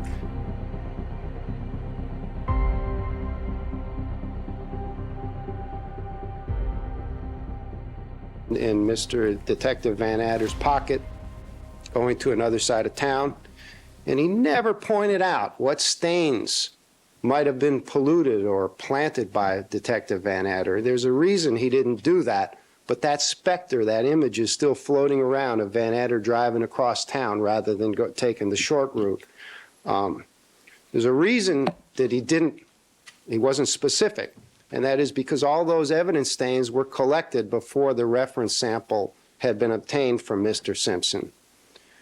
But still, in light of that misleading impression that was created, we want to maintain possession of all three reference samples, and they exist in tubes, they exist in cards, they exist in swatches. Well, let me ask you this. Yes, sure. As to those reference samples, The defense three has already gotten samples splits. from them. I'm sorry. all right, okay. Then I won't concern myself with those. Yeah, they have already, I could pull out the dates, but the defense has already had access to the reference samples. all three of them. So there, in my opinion, there's no continued need to obtain those items. Are there any items on this list that you're willing to concede that they're entitled to have in their possession for testing and you have no further objection? Well, how about Dino and Carlito's way for starters? We made progress this afternoon. Well, I think it's incumbent on them to specify what it is that they need. And when I finish in a moment, I think you'll see the reason why, Your Honor. Under the authority of Keenan versus Superior Court, which we list in our letter, we have a legal right to observe these tests, not only to observe them, but to maintain the integrity of the evidence. That's at 126 Cal App 3rd, 576. Defendant, there's no surprise that they should rely on Prince versus Superior Court. I think the court needs to look at what our Supreme Court has said, People versus Cooper, 53 Cal 3rd, 771. They simply assert that this kind of monitoring would violate the attorney-client privilege and work product privileges. And remember, a couple months ago, we went through some discussions about attorney-client privilege and work product privilege. People versus Cooper, in my opinion, disposes of that. But, and if it doesn't, it's incumbent on them to point out by specifying what it is that they want to do and how much that they're going to consume. You know, if we just ship all this stuff off under their theory, it disappears into the black hole of Calcutta, and we never get to see or find out anything that comes out of it. I've just sent a letter to the defense team today. I want to know what's happened to 47, 50, and 78. We're entitled to present and account for the chain of custody. And I wasn't that actively involved at the time they obtained possession of it, but I think we're entitled to know that. What's left? You know, there have been serious allegations about how terrible the cesspool of the LAPD SID is, and we're entitled to clear those up by demonstrating that everything is accounted for. Remember the time or the chart about Mr. Simpson's reference sample? They've made some serious charges about that, and we're entitled, but if we give them stuff and are never able to account for it, I mean, there are two different issues. There's the chain of custody, and then there's the mandate. To me, the precise legal question is, what legal authority do they have to shield those results? That's our evidence. And we're more than happy to let them be as effective as they can be. But the law in this state and in this country doesn't allow them to be any more effective than the physical evidence allows them to be. And there's the bind. They want to take our evidence, they want to do some testing somewhere, and they haven't even told us that's where the testing is going to be. It is my opinion that the lab that we'll be shipping it to is merely a conduit to prevent us from, what good does it do to tape this and film this in one place if it's going to be shipped out all over the country from there? How are we ever going to be able to account for things? You know, juries ask, I'm sure you've seen some strange questions. They want to see things sometimes. And where are we when we say, well, we shipped it all off to them? I'm sure that they'll probably object to any reference to them having had access in the actual trial, too. I'm trying not to predict the future, but you know that's coming, too. That not only, if they prevail on any of these issues, not only do they reserve the right to attack our evidence, even if they've gotten the same answers, as they surely will in this case, but then they'll try to prevent any reference to the fact that they got the stuff in the first place, seriously misleading the jury and depriving us of any opportunity to show them that this is merely about criticizing what our evidence shows, but not about showing that the answers are inconsistent. And I just close on a practical matter. You know, the trial's begun. You can imagine what's going to happen when we say, can we have the glove? We're going to need it about 10 o'clock tomorrow, and then they have to track it down. So at this point, Your Honor, I see three categories. I see the socks and the reference samples.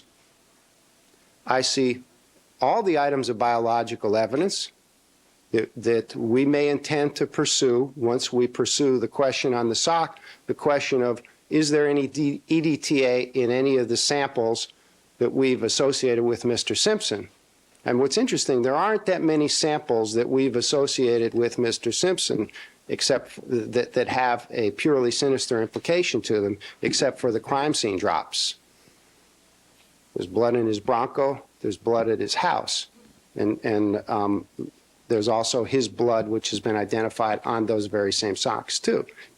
But Mr. Cochran has raised the specter that Detective Van Adder or some other dark agent of his did something with Mr. Simpson's reference sample and planted it somewhere.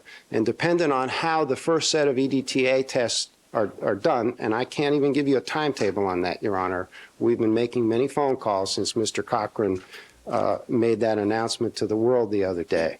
But we reserve the right to be able to try to detect EDTA or determine that there is no EDTA in many of these other samples, too. All right. Mr. Glazier? Yes, all right. I'm not going to talk about Mr. Shipman or Carlito's Way. This is absolutely ridiculous. We've made allegations that maybe some of this evidence was tampered with, and now they're saying we can't even look at it to try and demonstrate that. Just because of what our defense happens to be doesn't give them legal authority to say we can't look at the evidence at all anymore. The only authority that Mr. Harmon cited is People versus Cooper, and Cooper does not say that we have to tell them what our tests are going to be, that we have to tell them when we're going to do it, that we have to tell them how much we're going to use, and that we have to tell them what the results are. What People versus Cooper says is that where a sample is so small that both sides can't do testing individually, that it has to be done together. That the defense does not have a right to deprive the prosecution of doing testing by doing it themselves and destroying all of the evidence. That's all that Cooper says. Prince came after Cooper and said that's what Cooper said, but with Prince, where there's additional materials for the defense to do testing, they have a right to do it, and they have a right to do it in private. Mr. Harmon seems to be forgotten that we have a constitution in this country that provides that the defense has certain rights, that we have an obligation, that there's attorney-client privilege, that we're not required to provide information that might incriminate our own client if indeed that is out there, and that we have a right to conduct our investigation in a way that best allows us to prepare our defense. If Mr. Harmon is here to say that the fact that the socks, that there was an announcement to the press that Nicole Simpson's DNA were on those socks while they were still in the crime lab before they'd been sent for testing, if they can't figure out from that we might make some allegation that when the blood later on turns up on the sock that might have been tampered with, then they aren't very good trial lawyers. Certainly they knew that that was a possibility. Now they're trying to tie up that piece of evidence by saying they're going to do other testing which I don't know has passed Kelly Fry. I don't know whether it's admissible or not.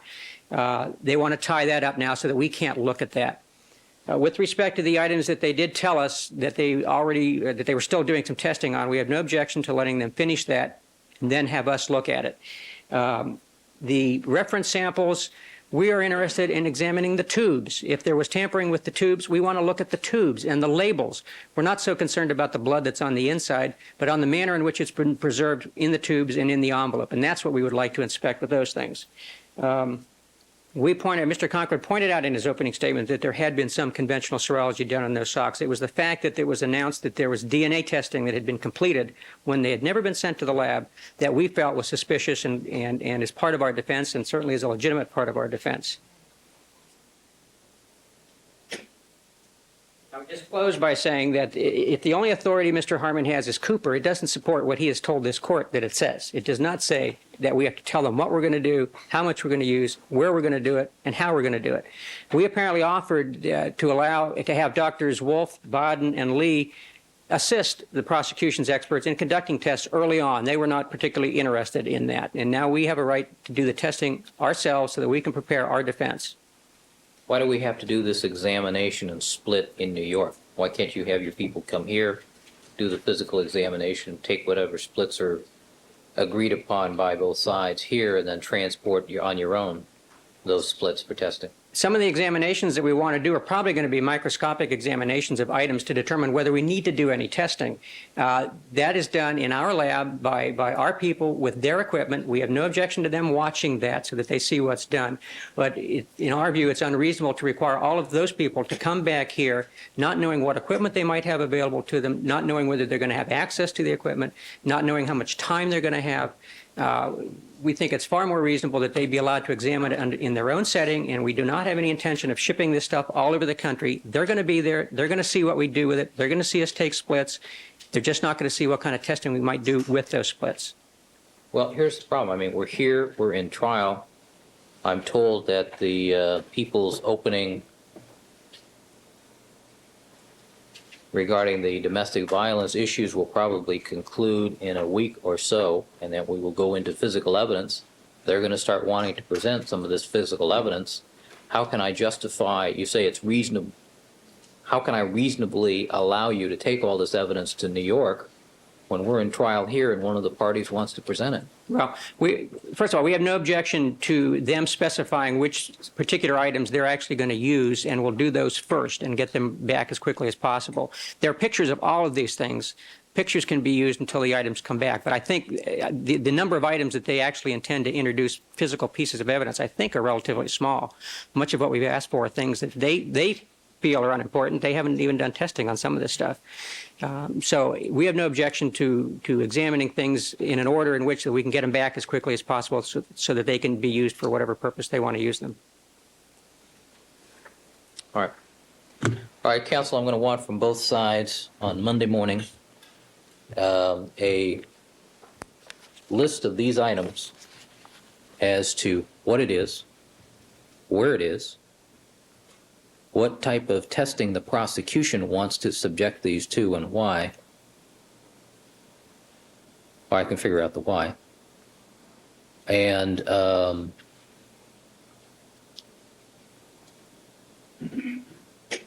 take the matter under submission till I hear from the prosecution, because just these lists, Mr. Blazer, just the list of the numbers here, I would have to sit down and correlate with my own notes, and I don't know what all these items are. All right. You just want to know what tests we want to do. I want to know what the item is, I want to know where it is, what its current status is, what additional testing you want to do. I'm curious about this EDTA testing, as to how you propose to do that. I know I won't be able to tell you that.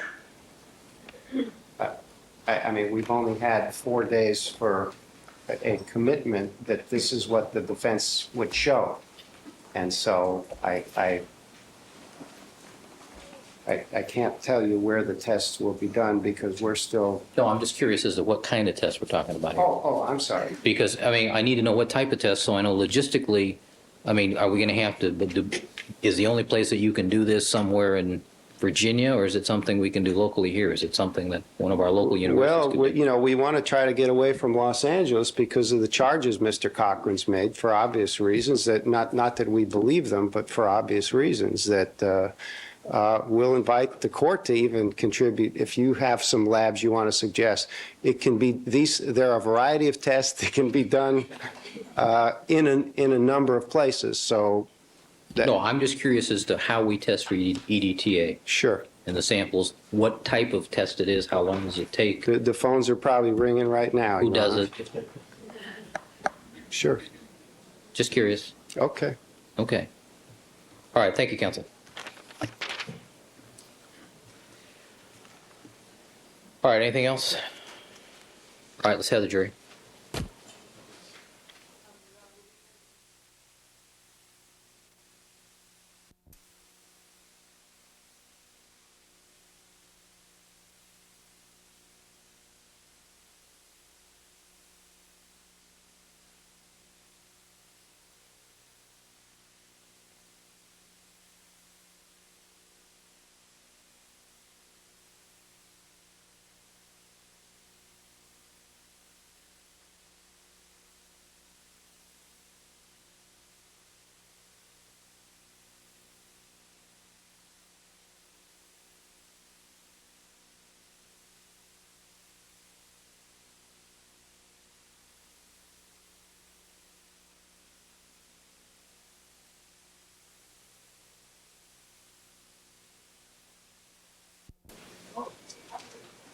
All right, on the record in the Simpson matter, Mr. Simpson is again present with his counsel, Mr. Shapiro, Mr. Cochran, Mr. Douglas, people represented by Mr. Darden and Mr. Gordon. Mr. Darden, call your next witness. Thank you, Your Honor. The people called Denise Brown.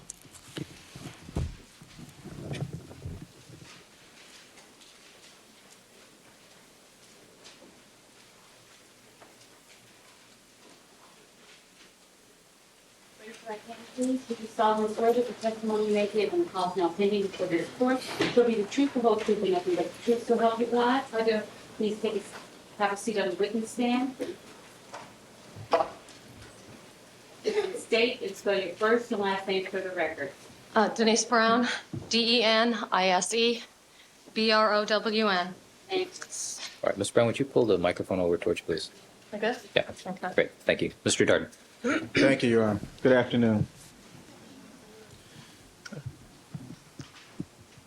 Ms. Brown, you are Nicole Brown's oldest sister. Yes, I am. Do you have other sisters? Yes, I do. How many? There's Dominique and Tanya. And of course, Nicole. And you are the oldest of the sisters, is that correct? Yes, I am. And what is your father's first name Lewis Brown, and your mother's name?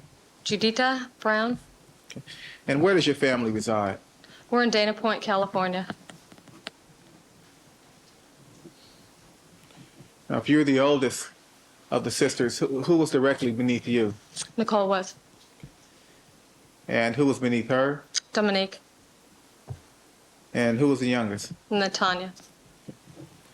You know the defendant seated here at the end of the council table? Yes, I do. Is your former brother-in-law? Yes, he is. When did you first meet the defendant? Back in 1977, And where was he when you met him? he was playing football for Buffalo. Did you meet him in Buffalo? Yes, I did. You were invited to Buffalo? Yes, Who invited you? Nicole did. Was your sister Nicole and the defendant dating back then in 1977? Yes, they were.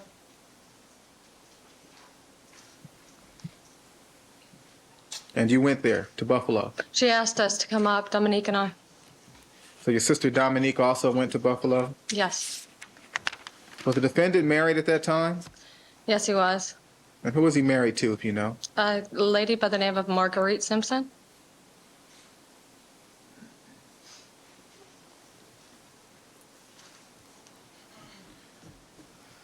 And what kinds of things did you do when you visited the defendant for the first time in Buffalo?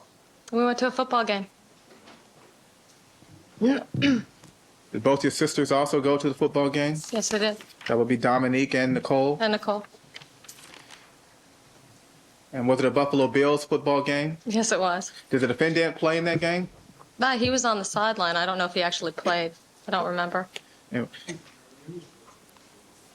Certainly. With the recorder, please.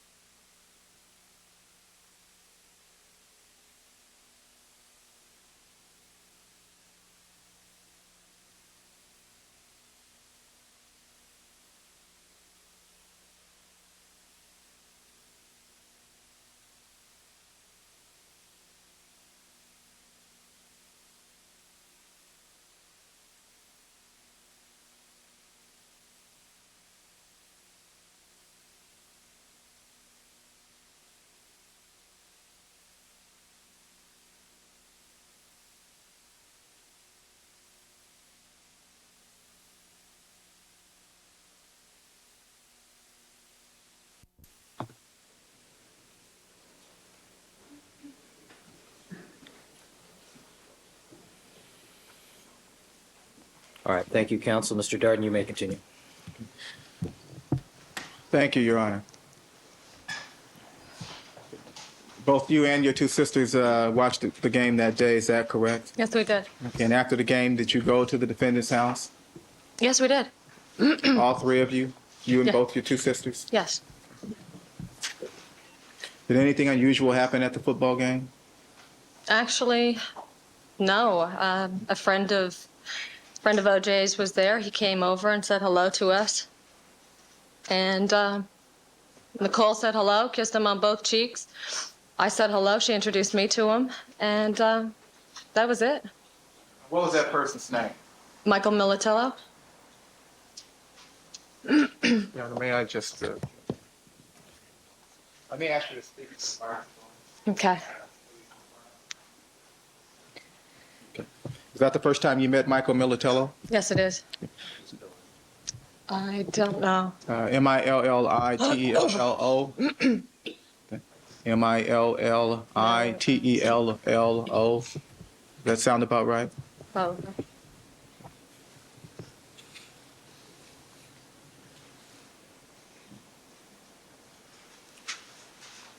You returned to the defendant's home after the game, correct? Yes. Anything unusual happened then? Yeah. OJ got real upset, and he started screaming at Nicole. Let me see counsel at the side, please.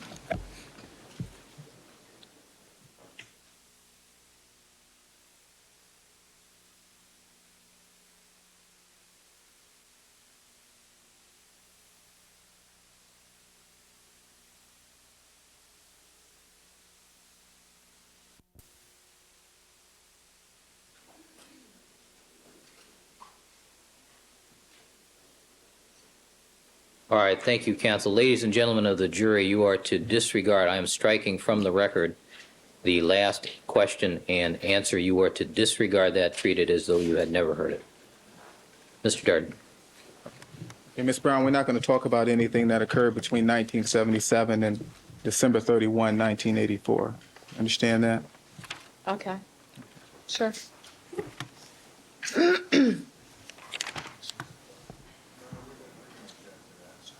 Overruled. Proceed. Thank you, Your Honor. Later.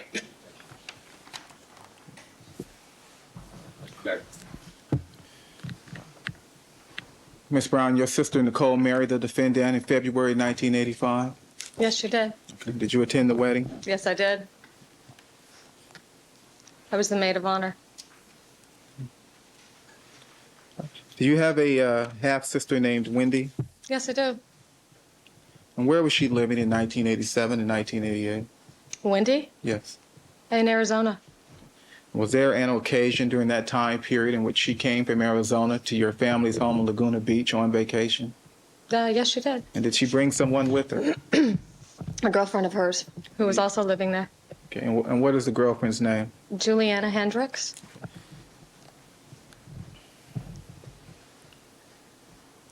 And did you, your sister Wendy, your sister Nicole, and Juliana Hendricks go out during that vacation period? Yes, we did. Was there ever an occasion when the four of you and the defendant went out and went to the Red Onion in Santa Ana? Yes, we did. Did anyone else go on that excursion or that trip that night? There was Dino Bucola and Reggie McKenzie. And who was Dino Bucola? He was my boyfriend at the time. And who was Reggie McKenzie? A friend of OJ's. And he is a former Football player.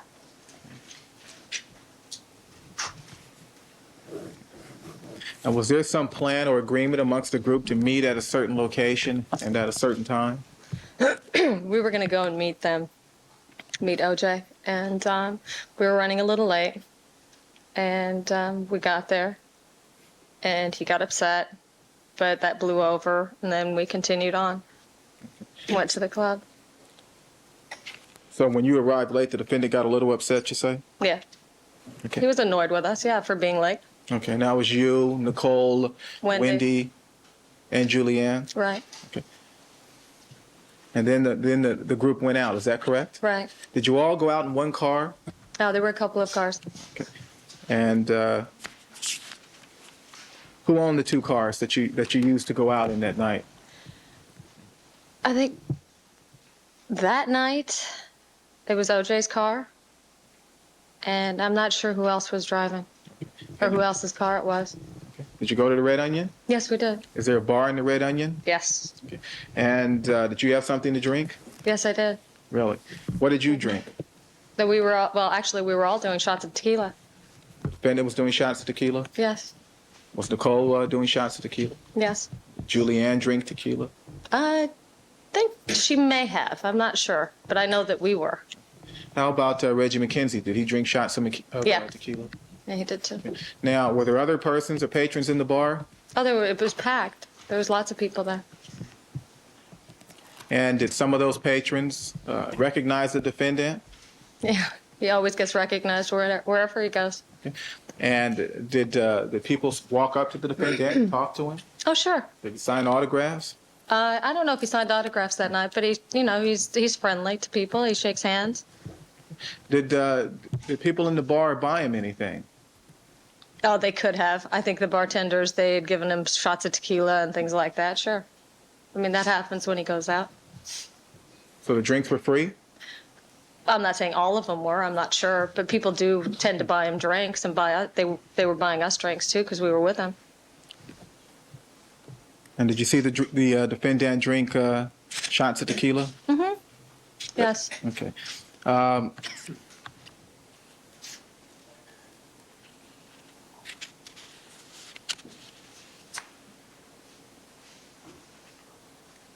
Did anything unusual happen that night in the Red Onion? Yes. What was that? Well, we were all drinking and goofing around and being loud and dancing and having a great time. And then at one point, OJ grabbed Nicole's crotch and said, "This is where babies come from, and this belongs to me." And Nicole just sort of wrote it off like it was nothing, like she was used to that kind of treatment. And it was like, I thought it was really humiliating, if you ask me.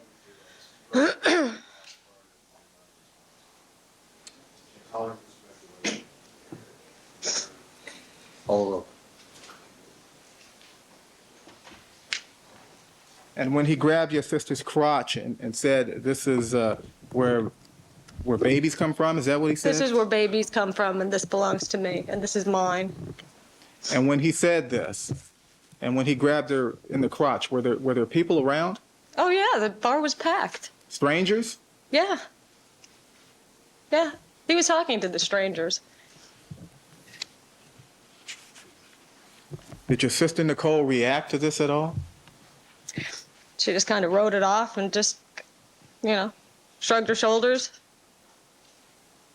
Stop it or whatever. I mean, it was, I don't know. She didn't really react.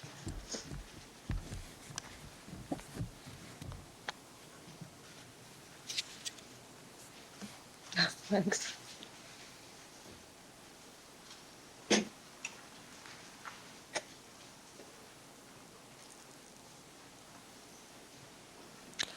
Did the defendant appear mad or angry or upset when he grabbed your sister's crotch and made these statements in front of these strangers? No. He wasn't angry.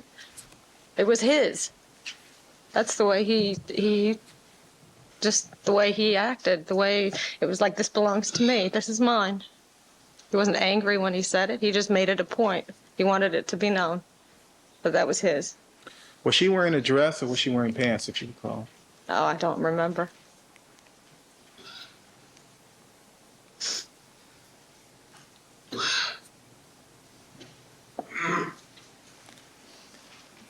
And during the time that these strangers were approaching him and shaking hands and things like that, did he appear to shy away from the attention at all?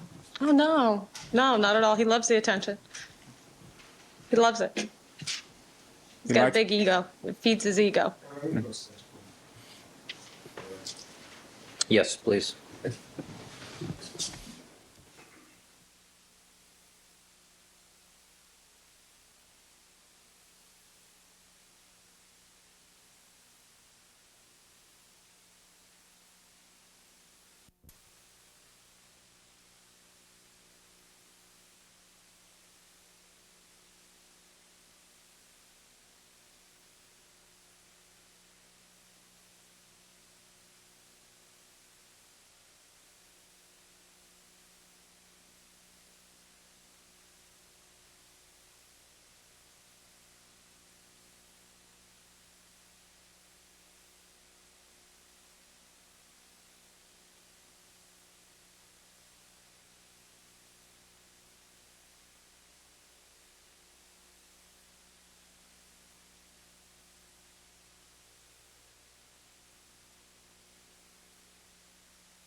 All right, thank you, counsel. Ladies and gentlemen, I'm going to instruct you to disregard the last answer regarding the defendant's ego. That question and answer is not relevant to the issue before the court at this time.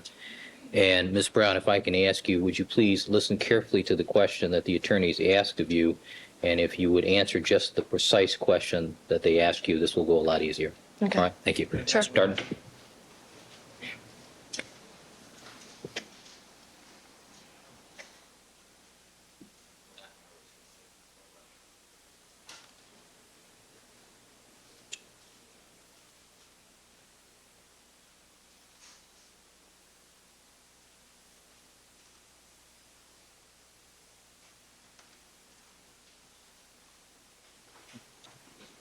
Thank you, Your Honor.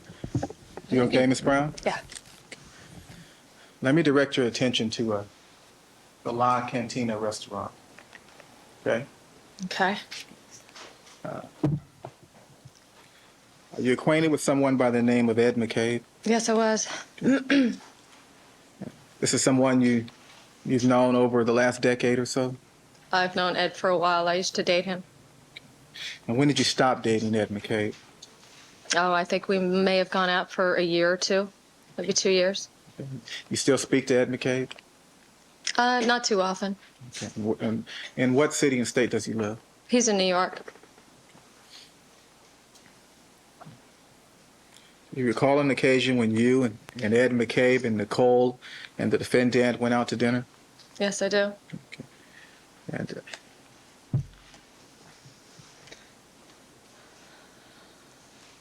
And where did the four of you go after you left the La Cantina restaurant? We went to OJ's house. OJ and Nicole's house. On Rockingham? Yes. Now, had you had something to drink at the restaurant before? Yeah, margaritas. And did the defendant have something to drink? Yeah, we all did. All four of you? Yes. Okay, and what did you do when you returned to the defendant's home on Rockingham? We were sitting at the bar talking, having some more drinks, and talking. Okay, and while you were talking, did you say something to the defendant? Yes, I did. What did you say to him? I told him he took Nicole for granted, and he blew up. He got.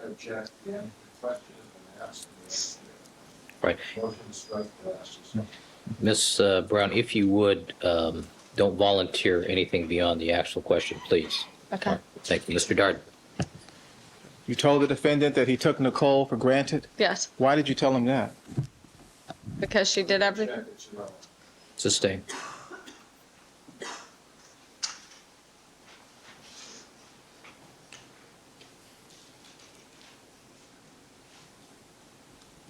On 352 grounds, Your Honor? It's irrelevant. Why this witness thinks that Ms. Brown Simpson was taken for granted is not relevant. What's relevant is the fact she made the comment and any reaction to that comment. What reaction, if any, was there by the defendant when you told him that he took your sister, Nicole, for granted? He got extremely upset. And what He- happened next? He started yelling at me. I don't take her for granted. I do everything for her. I give her everything. And he continued. And then a whole fight broke out. And pictures started flying off the walls. Clothes started flying. Ran upstairs, got clothes, started flying down the stairs. And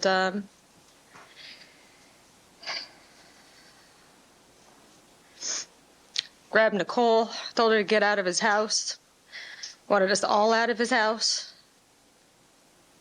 Picked her up, threw her against a wall. Picked her up, threw her out of the house. She ended up on her.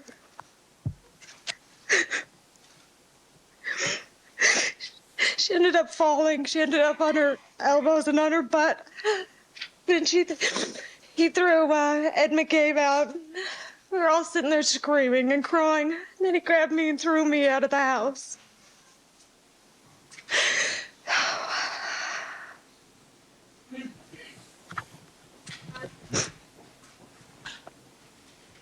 Are you okay, Miss Brown? Yeah, it's just so hard.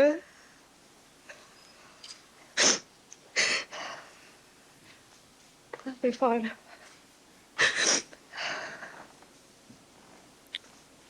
Your Honor, if it pleases the court, can we adjourn and continue this Monday morning?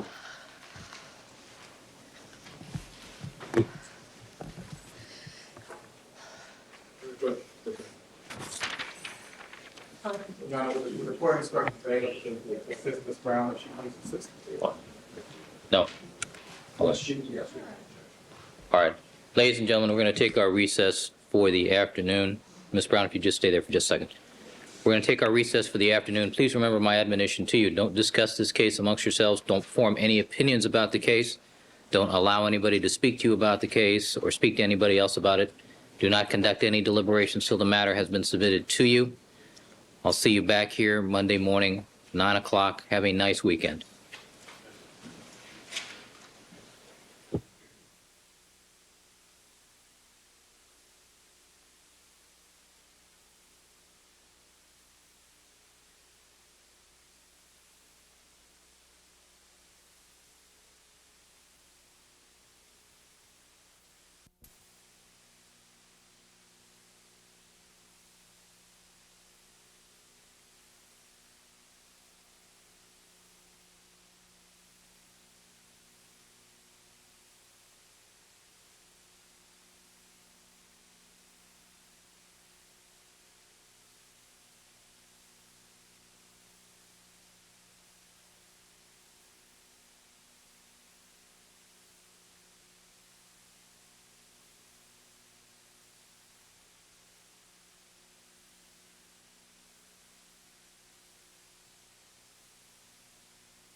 Thank you, counsel. Anything else we need to put on the record? All right, we'll stand in recess Monday, 9 a.m.